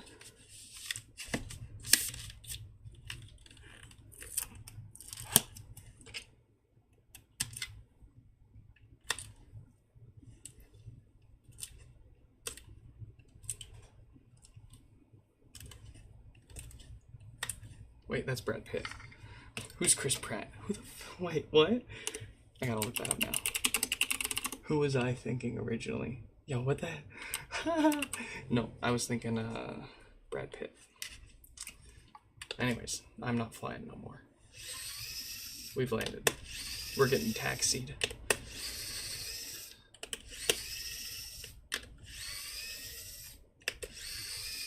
Alright, we're flying again.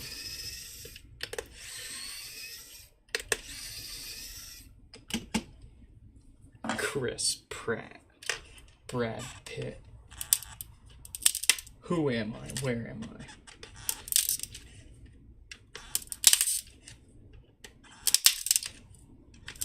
Might as well have said freaking. Oh, what's that? Tom Cruise. Who? That Scientology guy. Oh.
Yeah, what's even crazier is I've had people send in prototype pods, pre-production pods, with the same diodes, with the same diode failure, for the same diode failure, should I say.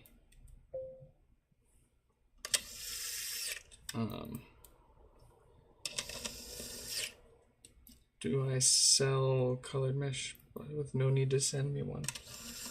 I can. It doesn't end up being a very friendly price because I have to charge you for a premium grade mesh, more or less. It's got to be one that will survive getting practically boiled alive. And ones, many of them are not going to survive that. So more or less, we gotta take from the cream of the crop of meshes to then turn around and permanently stain a specific color, which that process also takes at least an hour, sometimes up to 2 hours. So all in all, you end up paying for as much as someone can send their pod in and get it fixed and get it back for.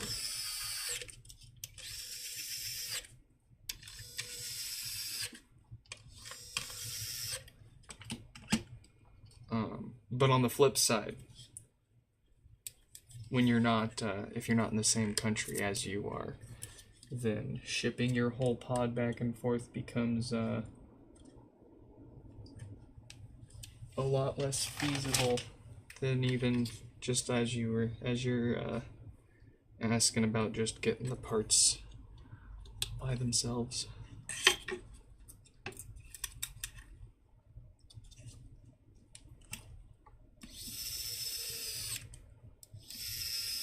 But I do it. I'm happy to do it. It'll just cost a little bit. A lot of it. It'd be so, and I mean this would be cutting some of the cost of the parts down a little bit too from what I'd normally sell them for. It'd be a $20 mesh, a $20 top. I'd throw in a free power cord for all of that, and then it'd be another $40 to actually color it all. So you're looking at $80 for a custom colored set of matching parts, and then they could ship it to you for an extra $14. So grand total, you're looking at like $94 USD for some to make your pod look pretty, which is, you know, if you pick a fun color and not some sad one like a, oh, okay, no offense, there's the gray did actually turn out pretty good. The gray turned out good, but the colors pop. The colors are nice. We get some people that want it a nice, like a much more muted, but personally, I like when people go saturate it as much as possible. Make it soak. Make it pop.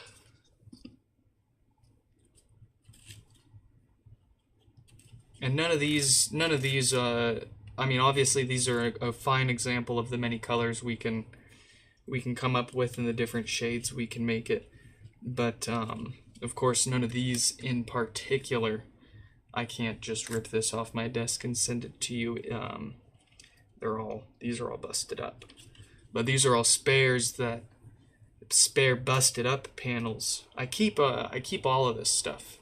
Like, I usually find a use for it.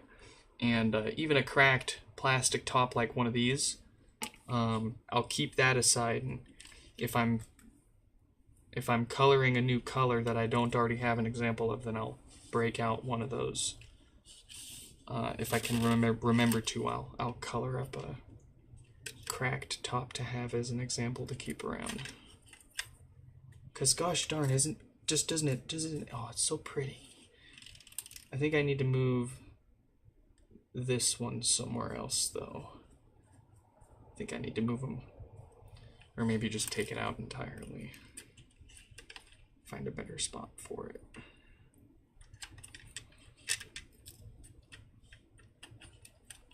Maybe I'll just have to make a few more colors that make it fit there.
let's bill them and get the next one going here.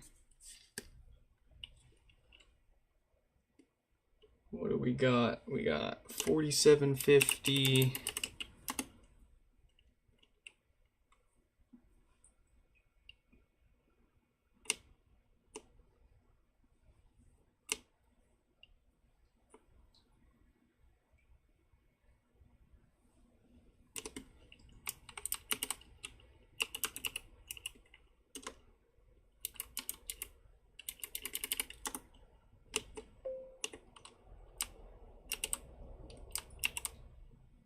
All right.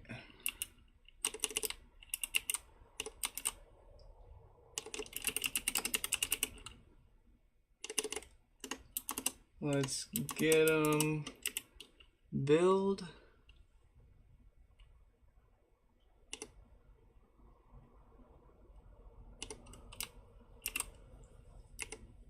PayPal is going to want me to do the two-step dance.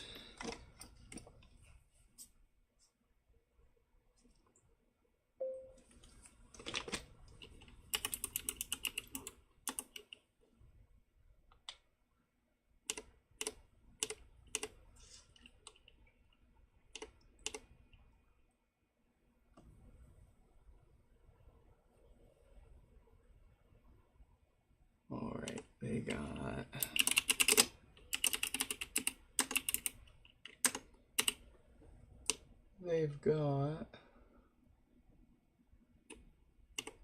2 pods in a box.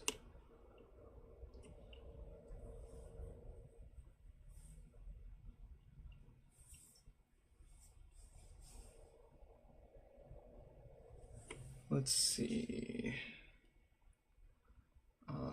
Standard shipping. No power for both.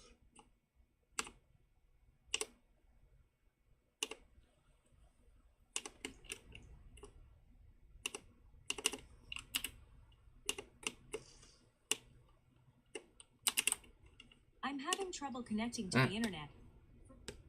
Silence. Let's see. That for shipping. They got a box and some secret sauce. There we go. Let's get that copied.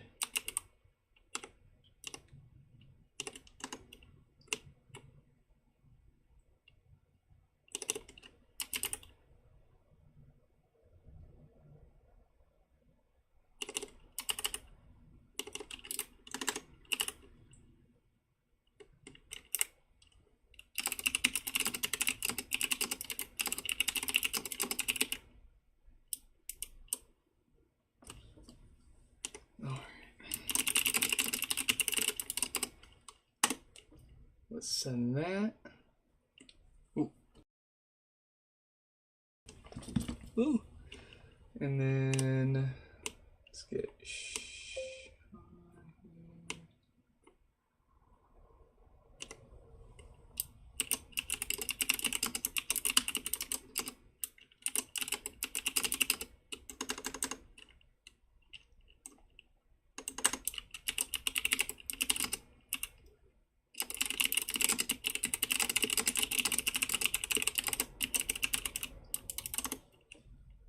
all right. Let's see. That's I'm having trouble connecting. Volume buttons line up nice and evenly. Chris. Ooh. There's a problem with the Wi-Fi.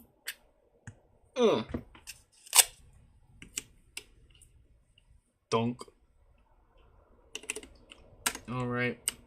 That makes Chris up now with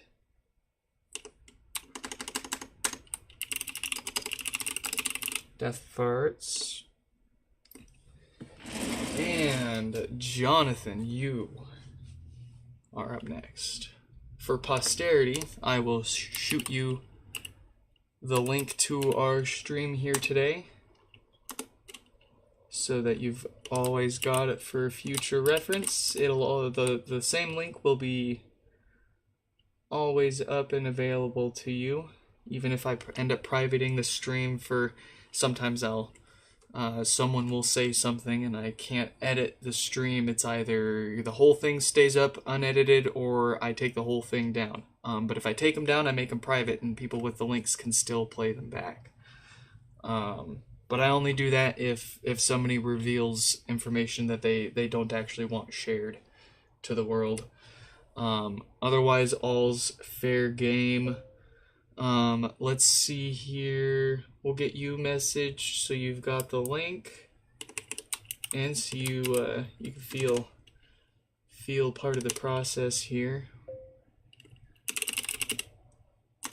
There we go.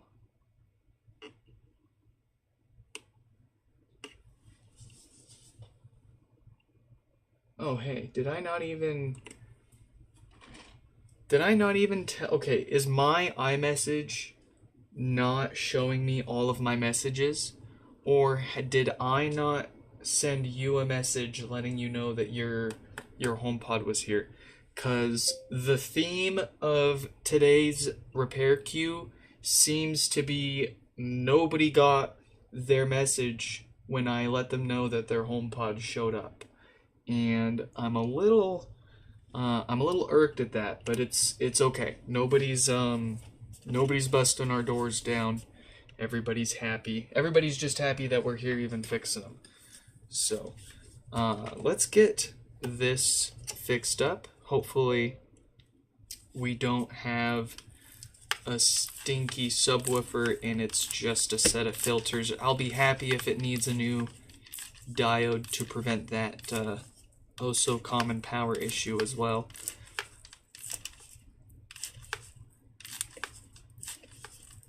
Gotta be focused on this part.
Well, I'll say we're in a good mood. The pods are popping off in a good way, not in the stinky, farty bad way. The day's not full of a bunch of hardware bricks that need more parts than we have.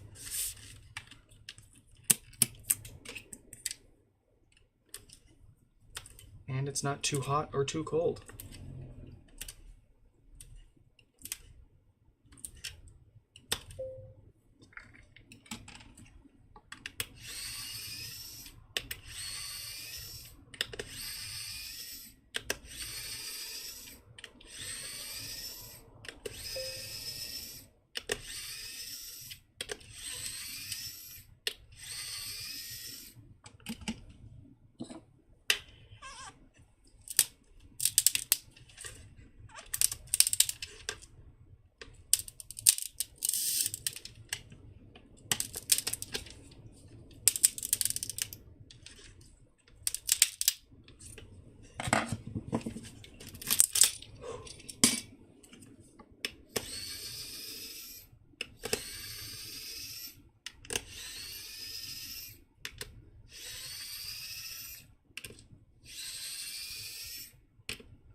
Smell test says subwoofer survived.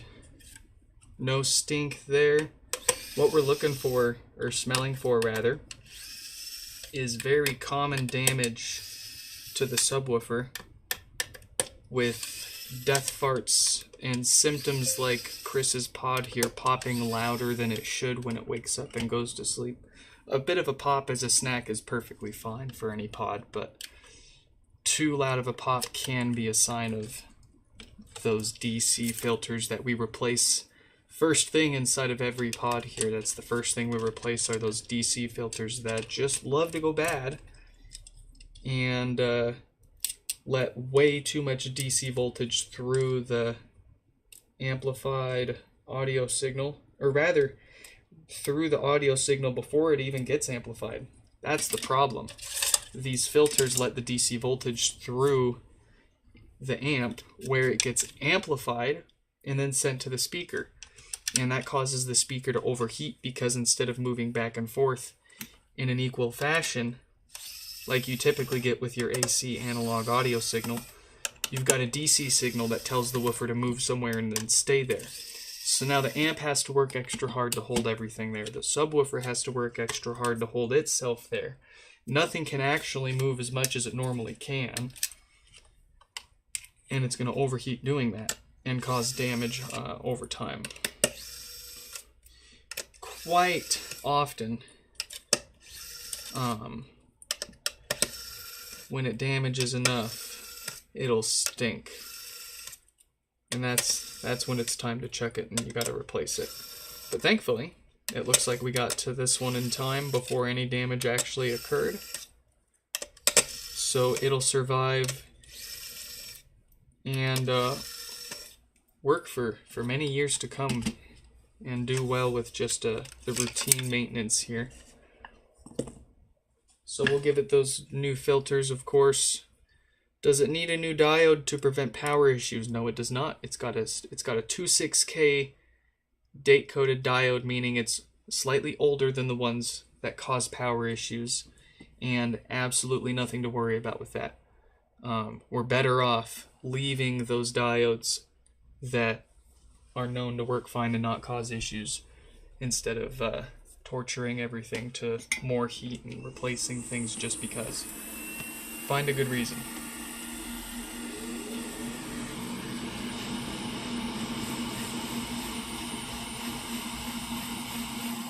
Oh, Jay's gotta go. Thanks for stopping by.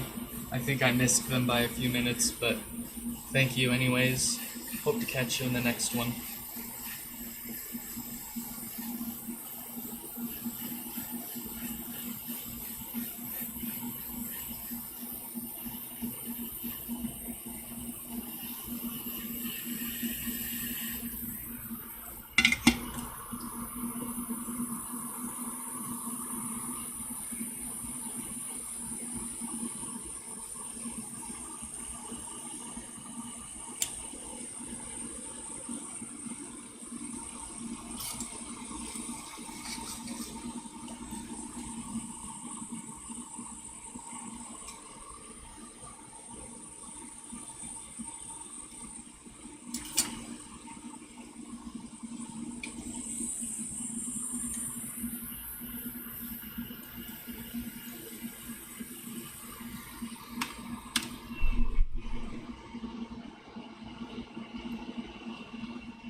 Oh, beautiful.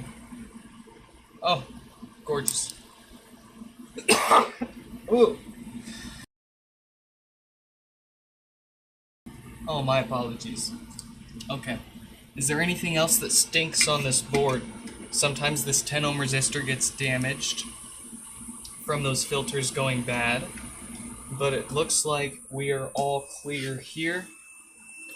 Let's get this back together. Not to forget the gasket that goes right underneath the subwoofer. We'll slide a new piece of rubber right before we put that in.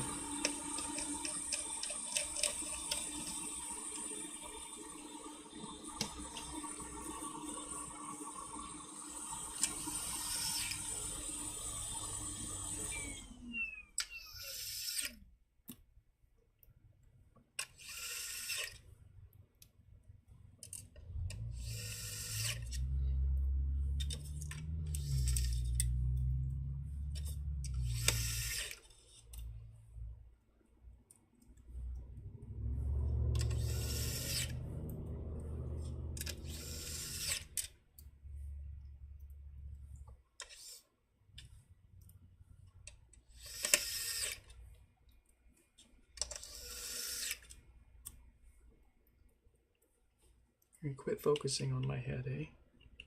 I know it's shiny, I know it's smooth, but we're here on a mission, okay?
Oh.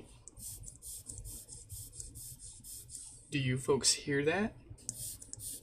If you've ever wondered why I poke the speaker right before I put the basket down, that's what I'm listening for. That means something isn't sealing. I found it. So if we look right there, you see there's 2 holes where there should be 1. And I guarantee you, I did not put that second hole there by unscrewing this assembly. And as a matter of fact, I bet you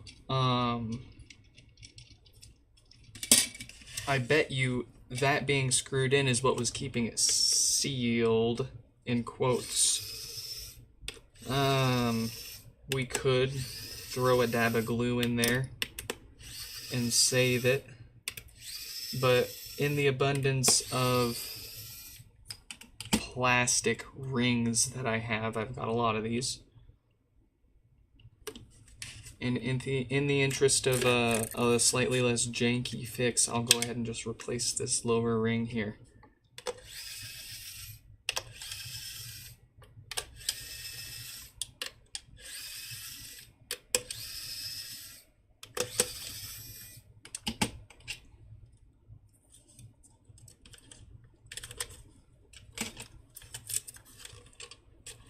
If it was mine, I wouldn't care. Ooh, buddy, oh boy. Yeah, that's for sure. You see that? That's where the screw, they poked the screw through from the factory. They said, torque spec. Ugga dugga.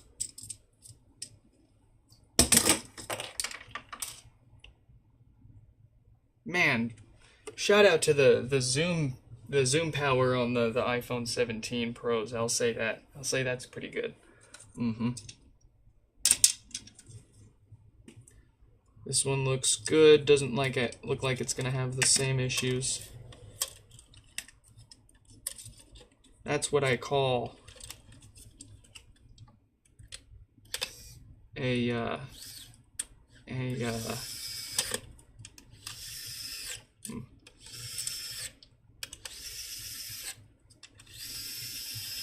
fix. Yeah. A Nix fix.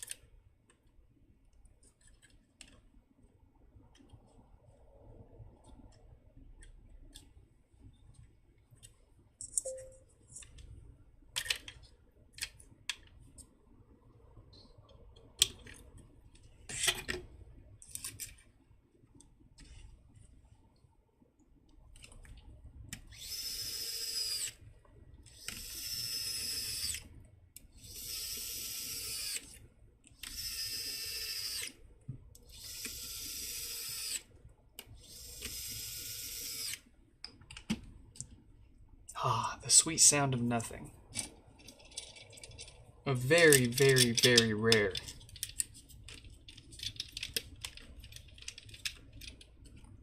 thing to get to appreciate these days. Being a father of a 3-year-old. Oh, but if it's not the sweetest sounds that she makes. The way that she... What's the word? What's the word I'm looking for? Her jibbers and her jabbers. They're just so full of energy.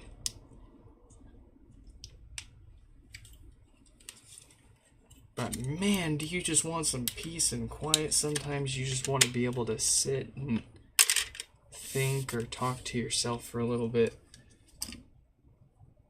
without the A, B, C, D, E, F, G. God. Mommy, daddy, mommy, daddy.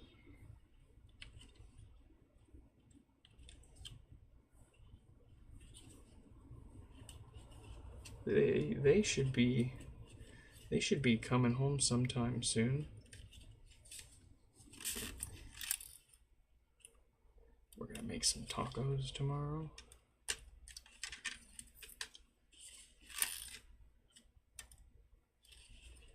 I'm gonna eat like 12 tacos, I kid you not. If you don't believe me, I'll photograph the evidence.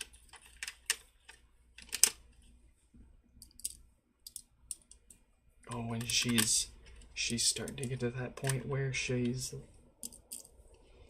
eating a lot less of just her bottle and wanting just more, just food. And not just, you know, it's good that it's not just like junk food too. She wants real food, and she eats real food, and she likes her veggies, which is kind of crazy. Like I thought. I mean, maybe she's not at that age yet, but I thought she'd be a bit pickier with her food.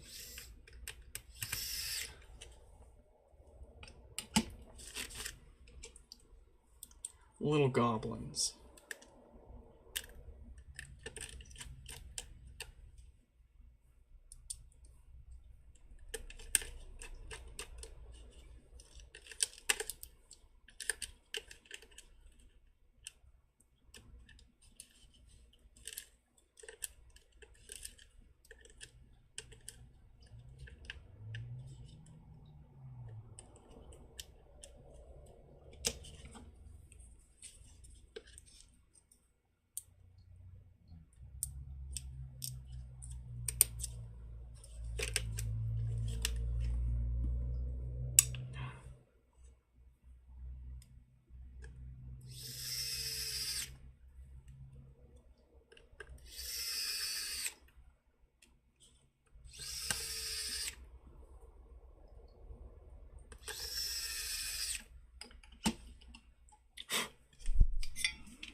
let's get the blinkies going on Jonathan's pod here.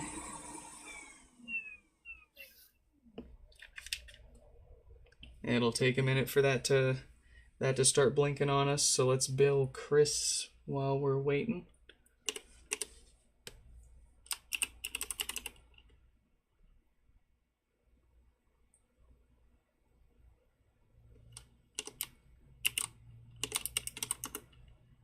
All right. I'm having trouble connecting to the internet. For more info, check the Home app.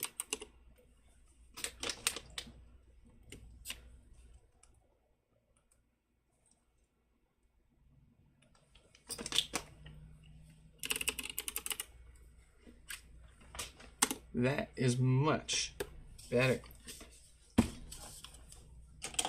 Of course, that's not the full test process. We run it overnight. We run it into the ground overnight, and if it gets right back up, we're good to go. If it stays down, then there's it's gotta we'll go for round 2, but let's see here. Oh. I'm having trouble connecting to the internet. Why are you working?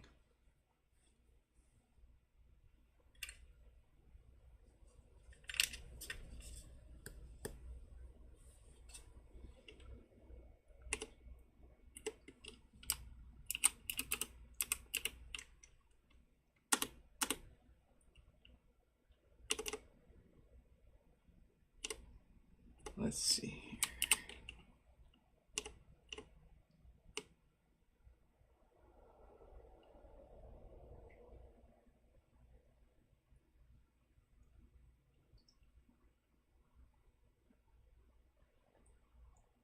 Your HomePod is about to reset. Keep pressing until you hear 3 beeps.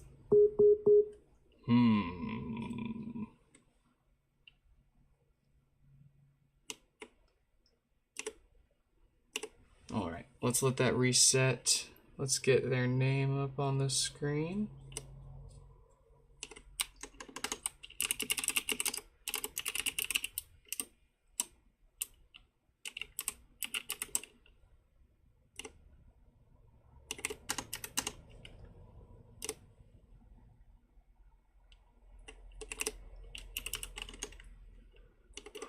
Let's see, I'll get these guys.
What's going on here?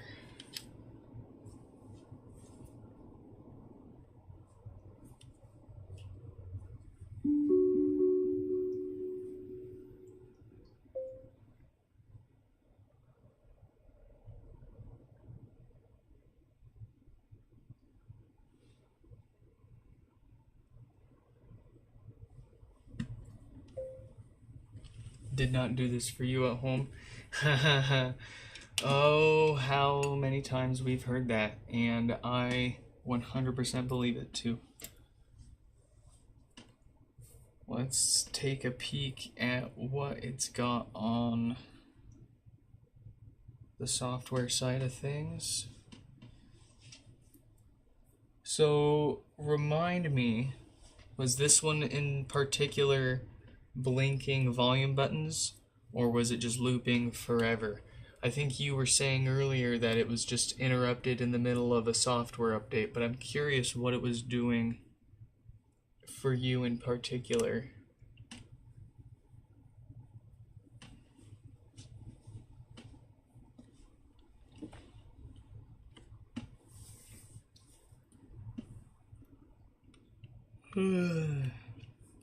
Kept repeating you're having trouble connecting to the internet. Okay. No, that makes sense. It probably just needed a factory reset. It did blink once. Okay, I don't like the sound of that. Well, let's see what version it's on first, because there are known troublesome versions for these to be on.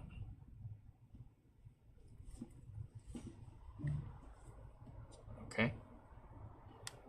What do we got?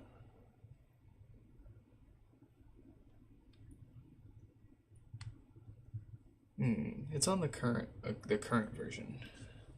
Is it getting warm? No. It's connected fine.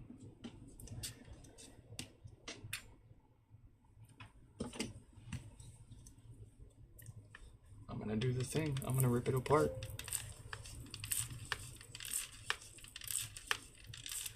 Let's see if the logic board gives us any hints as to what's going on here. If it's the worst case scenario here, then the shields, the shiny shields around the logic board will look like they ran a bit hot.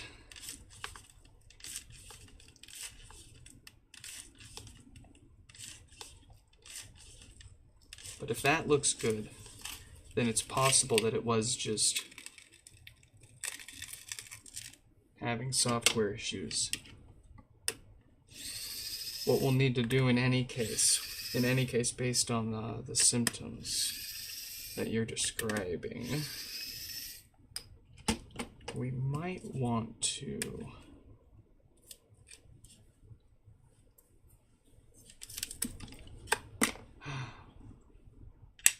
well, that went somewhere.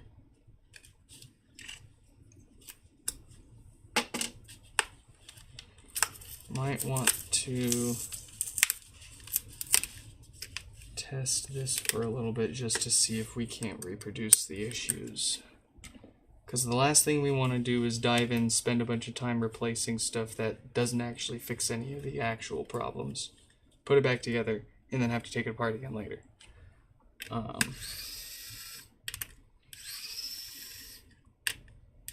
But if we can do it all first go,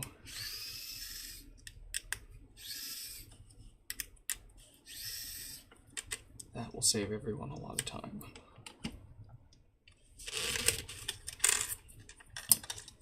What's the logic board say? Doesn't look bad. Yeah, that's a bad example. Let's see here.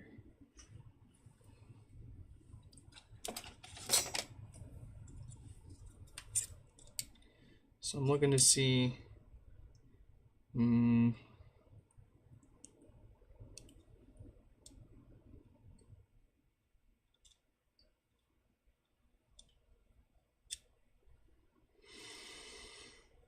It does look kind of cooked. It's hard to say.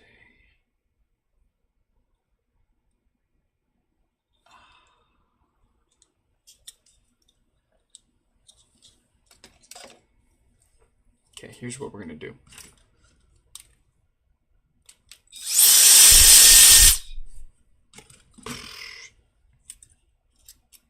Let's get this all reconnected here.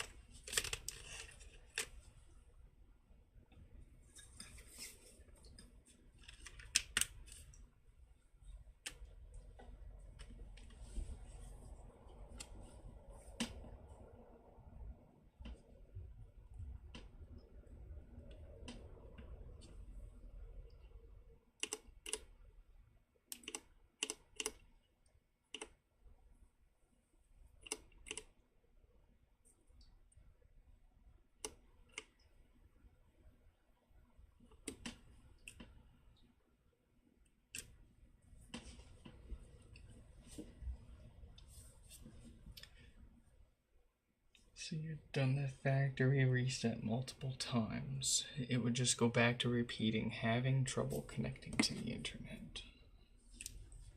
I'm having trouble connecting to the internet. Well, and I'm not surprised that it's saying that now. We haven't really given it any time to actually connect yet. So let's wait here.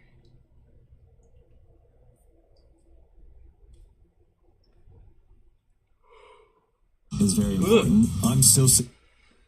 Well, it's working. It's connecting to the internet.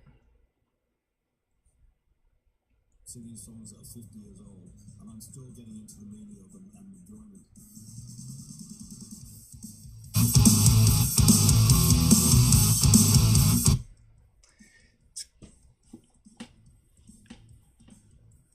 Seems to be okay for now.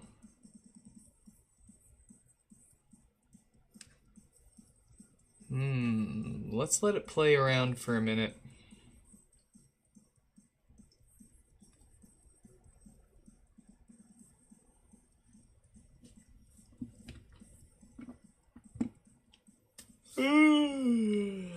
Excuse me. Excuse me.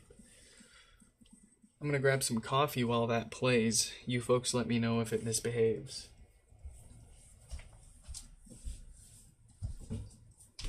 Give me the beans!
Alright.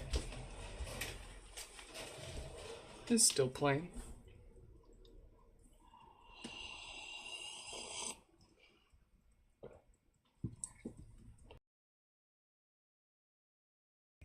Okay, here's what we will do. Yeah, it's even finished configuring.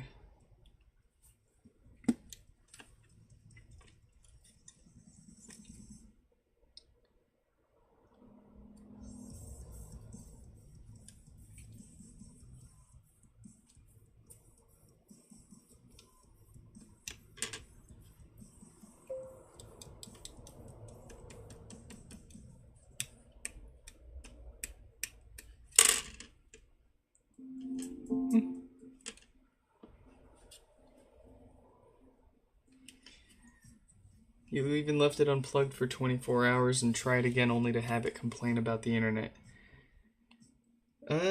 So I'm leaning towards, I mean, these symptoms perfectly align with intermittent hardware issues on that main logic board. But it would be nice to at least be able to confirm or deny that and not just work off a guess or a hunch here. What we'll do, I know I wanted to give you folks something more exciting to watch for your pod, but until I can find something a little more conclusively to work on for this, what we'll do is we're going to let it continue playing. I'm going to scoot it off to the side here, and we're going to keep checking in on it throughout the rest of the stream and see if we can't get it to misbehave for us. I'm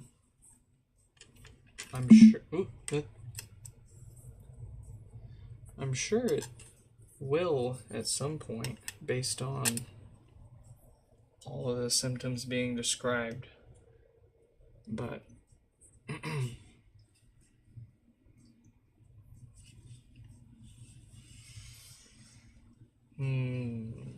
or do I have?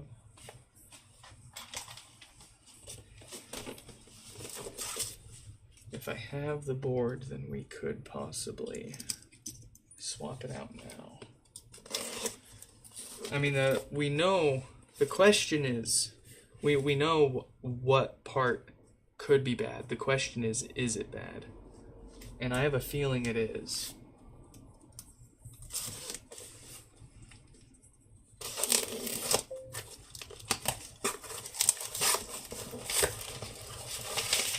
Ah, it's a white pod. Let me see if I've got a space.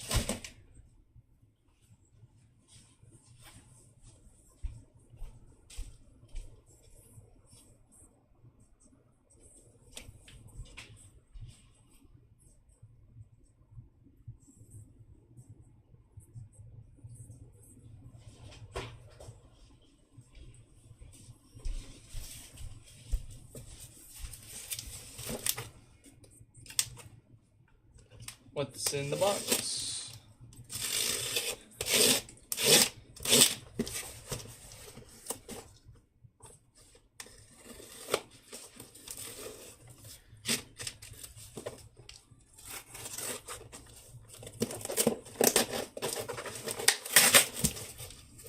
Ooh, space gray pod.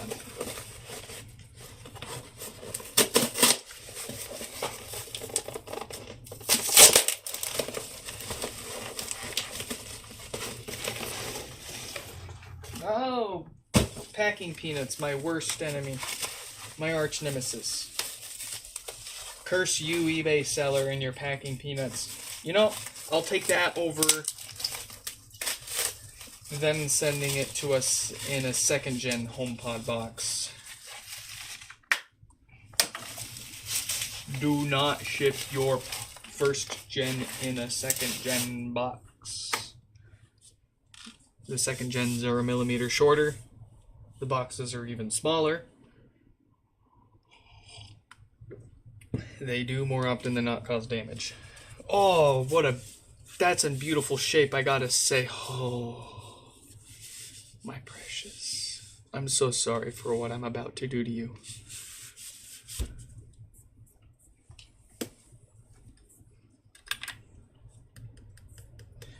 No lights, no power for this particular parts pod means it's got a perfectly good logic board to sacrifice.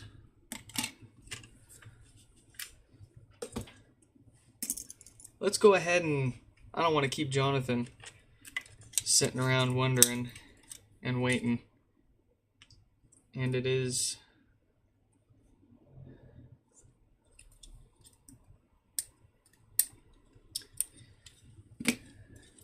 it can be quite time consuming to actually reproduce those issues once they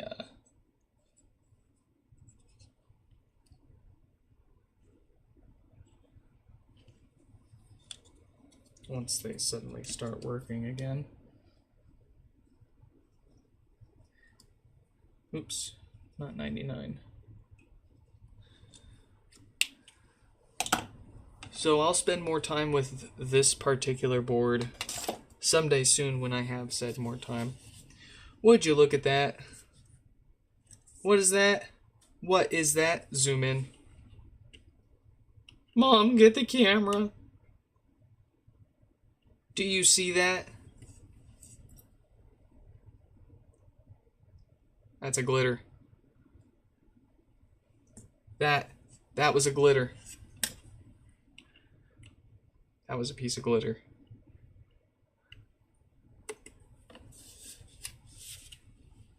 You know that's extra. All right.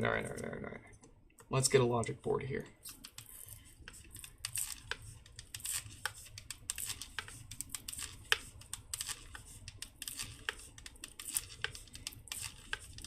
Oh, this is in such beautiful shape. Honestly, I'm going to have to leave feedback for this seller in particular because they just did even with the packing peanuts, I won't, you know, I can't complain. This thing showed up in perfect shape.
All right.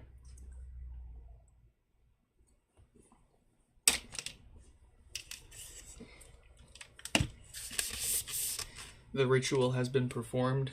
We have ourselves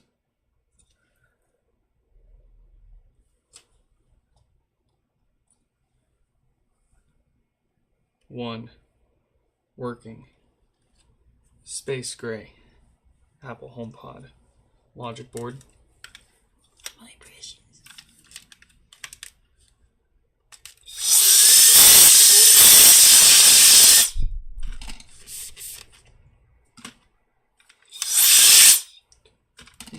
It keeps hiding the dust. Where does it come from? They said that Apple somehow has managed to fit an infinite amount of space within these layers of mesh with which dust manages to trap itself.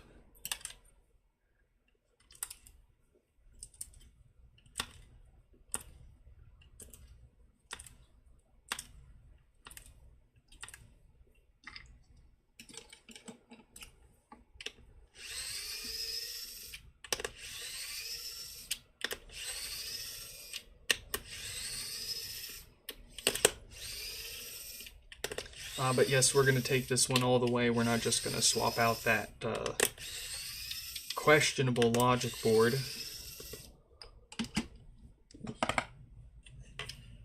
We want to get to the root of the most common problems for HomePods, even though this one's logic board was cooking itself. The amp has its own host of issues that are far more common and worth addressing since we already got it that far apart. So we're going to take it all the way. We're going to get to the amp. We're going to replace the 4 DC filters that love to go bad and cause bass issues, and make the subwoofer roast itself and get all stinky. Nah, but that one's good still. We're gonna replace this old foam gasket with a solid new piece of rubber.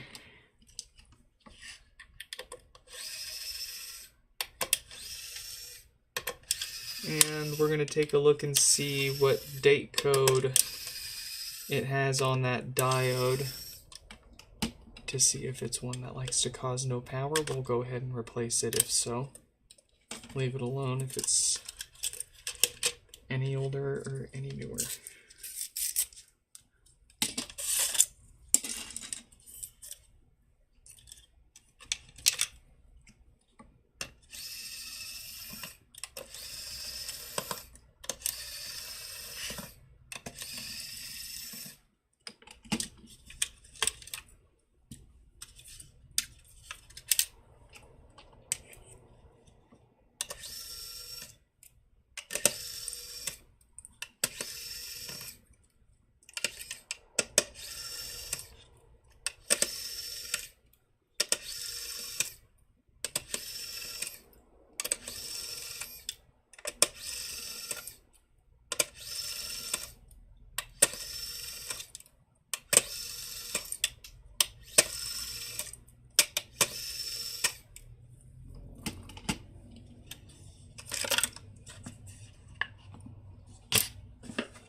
We've got a 52K dated diode, so that won't cause power issues.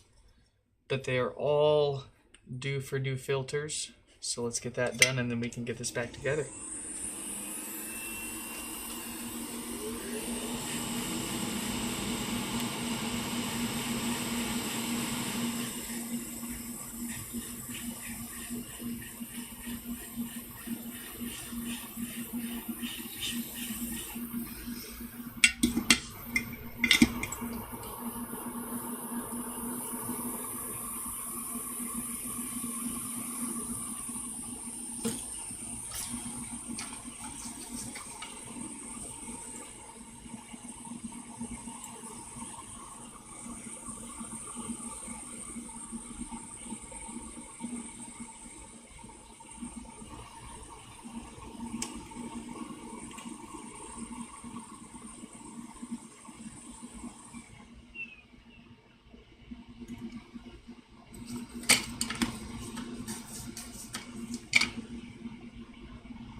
There is a specific reason why I place them in order 1, 2, 4, 3, and that is because I don't apply heat until I've placed the fourth one down here, or the third one I should say, until I've placed the third one here down, and I've got all the other ones down. If I'm holding this one here, then from here, I can actually control where almost all the other ones go from here without even letting go of this one. So I can bump that one down and around if I need to. I can wiggle this one up here if I need to, while also moving where this one's supposed to go. And then all I have to do is fight with this one and then reposition all of them square and fair after that. If I start, or if I put, it's also a bit of laziness and efficiency, right? By putting this one down last, and it being the one that I want to hold while I'm reflowing all of them into place, I don't have to, put this one down and then move my tweezers here and then apply heat. I can just straight away put this down and then apply my heat with everything else already in place and ready to go. Obviously, if it's your first, second, or 10th time, you don't want to replicate that.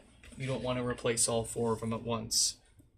You'd want to take them one at a time.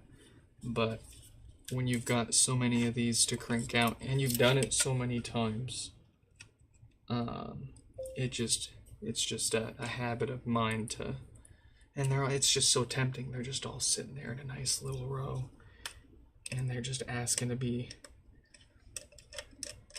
snatched right up in one foul swoop. Also, more importantly, by doing that, and by not reflowing them on one at a time, i.e. putting one down, pointing the heat gun at it until it sets in place, putting the next one down and heating it down until it sets in place. By putting all 4 of them down and then applying the heat to all of them, we are evenly heating and cooling all of them at the same rate. And that's really, really critical when they're being used as DC filters down to the millivolt scale. You've got like a AA battery that's got like 1.5 volts. You've got to move the decimal point over a few times to get to till you're talking millivolts. And the HomePods, these amps aren't any different than any other Class D audio amplifier in terms of what's good or bad. Any amount of DC voltage, be it positive or negative, is bad. You want it as close to 0 volts as possible on the output. So, when you've oh shoot, hold on. Hey, the wife's on her way home. She is on her way home, which means this will be the last one that we work on today. We'll have to wrap the rest of them up tomorrow. But anyways, by applying that heat evenly, we maintain control over the quality of how all 4 filters are being affected. Because the heat, how hot we get them and how fast we heat them up and how fast they cool down, all affects their characteristics and lifespan over time. So we want to apply as much of that as possible, as evenly as possible to them, so that they're as balanced as possible and producing the best results. Especially when we're talking about millivolts. And as I was saying before I got distracted there, we're talking about millivolts here. So with HomePods and any Class D audio amplifier, you don't want more than like 50 millivolts.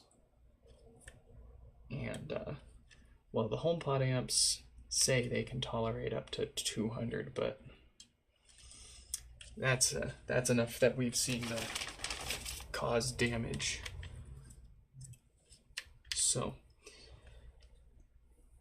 that's also why we don't recommend that you use a soldering iron when you're replacing any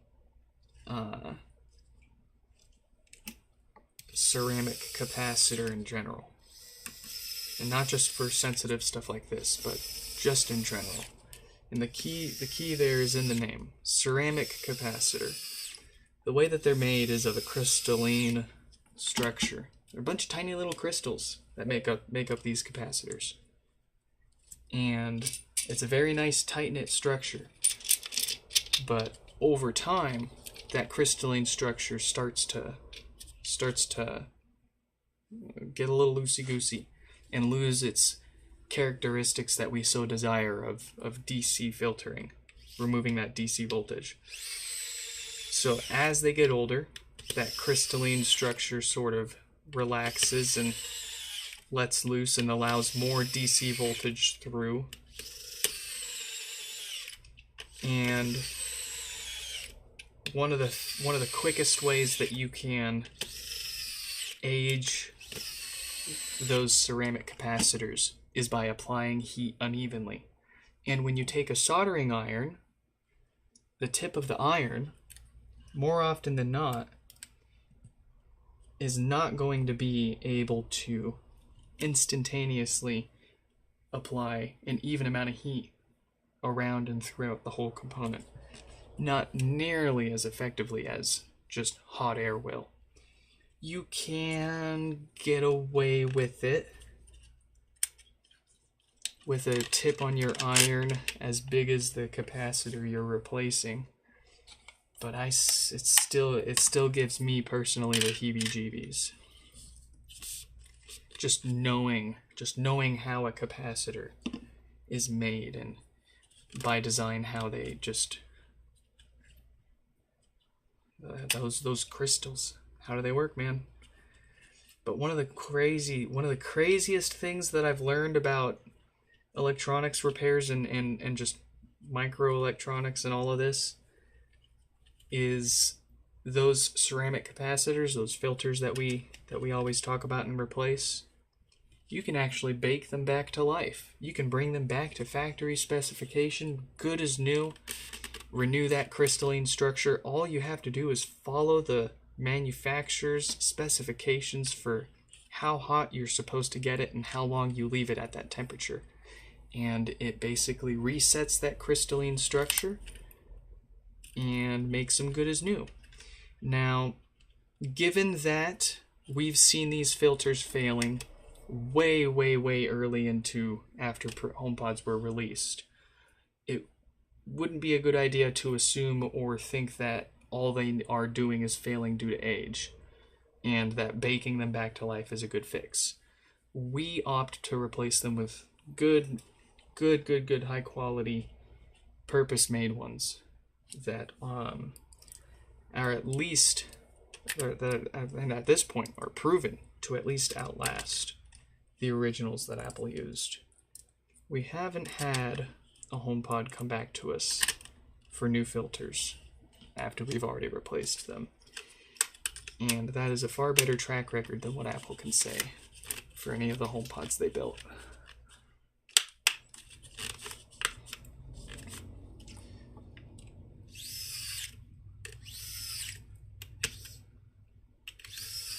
So, yeah, it's kind of funny to see other people, other repair shops, especially ones that specialize in HomePods, talk about how those filters are going bad due to age, and a lot of them still say that. And I know it's coming from my advice, because that's what I used to say, and I've since corrected the record. I've set it straight, set the facts straight. Now that we've observed and learned and found and proven better, and people still think that it's just failure due to age. And I mean, in hindsight, come on, due to age, they were failing as soon as a year after they were produced. Due to age? Silly, and shame on you if you still think that and say that and sell that as a repair. You didn't think it through. I didn't, and you still didn't.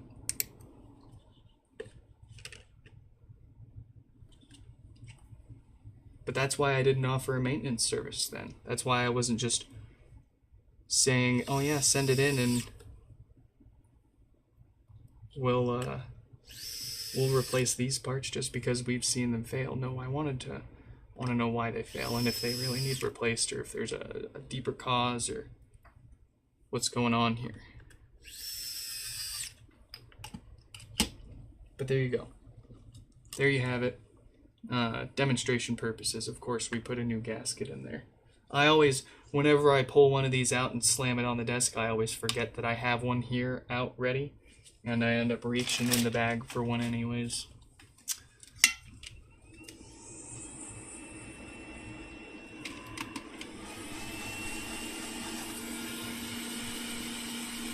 It just goes to show that nobody really knows.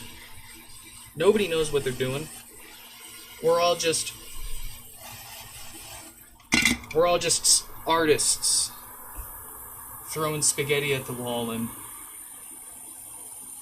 appreciating which spaghetti which splat of spaghetti looks the best.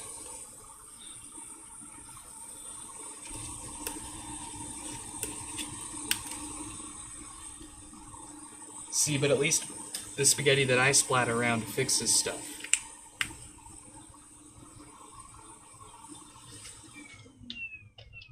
How about that? Well, this one won't be too exciting. As you saw, it was booting up fine for us, albeit with the issues that or symptoms that we're well familiar with around here, with it briefly flashing volume buttons and complaining about not connecting to the internet for them. We've seen and heard of that plenty of times here, and we know what to look out for. So we got it a replacement logic board. In addition to that routine maintenance, we will I don't want it to interrupt me. Okay, whatever. We will reset it, make sure it updates to the latest version without a problem, along with the usual sanity tests, and then get it on out of here. I'm having trouble connecting to... Yeah, aren't we all? I'm having trouble... You're far from home, so you're not going to be connecting to anything. Folks, that is all that we've got the time for here and now. As you can see, of course, we've still got plenty more, but it is fast approaching late night, and the wife and kid are on their way home, and I'm sure they're as hungry as I am. So I want to give a quick special thank you shout out to my Patreon members, Danny and Stefan. Thank you too for chipping in and giving us a few bucks to see what we can do, how we can take this to the next level. I've got some new stuff, some new speakers, not HomePods. I've got some stuff stashed to the side that I plan on doing some reviews and teardowns of, and Patreon members are going to get very early access to that content. Dare I say, I'll probably have a few iterations of drafts to publish and share to them before I publish something to the rest of you fine folks. Of course, everyone will get to see it at some point. I've also got like 8 prototype and pre-production HomePods throughout various stages. Some of those are going to be Patreon exclusives until I feel safe enough making those public, and that I'm not going to have people kicking my door down for the hardware. But in any case, if you're curious, if you want to chip in, I'm still building out the Patreon. It's kind of boring right now, but we're working on it in the coming weeks, and then in the coming few months here. We're going to be moving into a new place. We're going to have a lot of room and time and soundproofed space to make some proper content. Sharing the living room with a wild child and a hungry wife. No more until we really want to. That is, we'll definitely be streaming with them on occasion because I know you guys love to hang out with them. But we'll give them their space when they want it, and we'll have a quiet space to make our own noise. And what else? Yes, I will be. That'll be part of the beginning of some of that Patreon content I'll be sharing is us moving into the new space and taking some of your guys' feedback as to how we build out the new live stream setup here. I am really excited for what we are planning and what we have got here. And yeah, check out the link in the description if you want to. Heck, you don't have to sign up today. You don't have to. I give people the option to do like the free thing too. You can join as a free member today, and keep an eye on where the Patreon goes. And once you see us start making posts, then you can start chipping in and do it at your own pace. But the link's down there. In any case, I hope you all enjoyed this live stream repair, and I hope to catch you in the next one.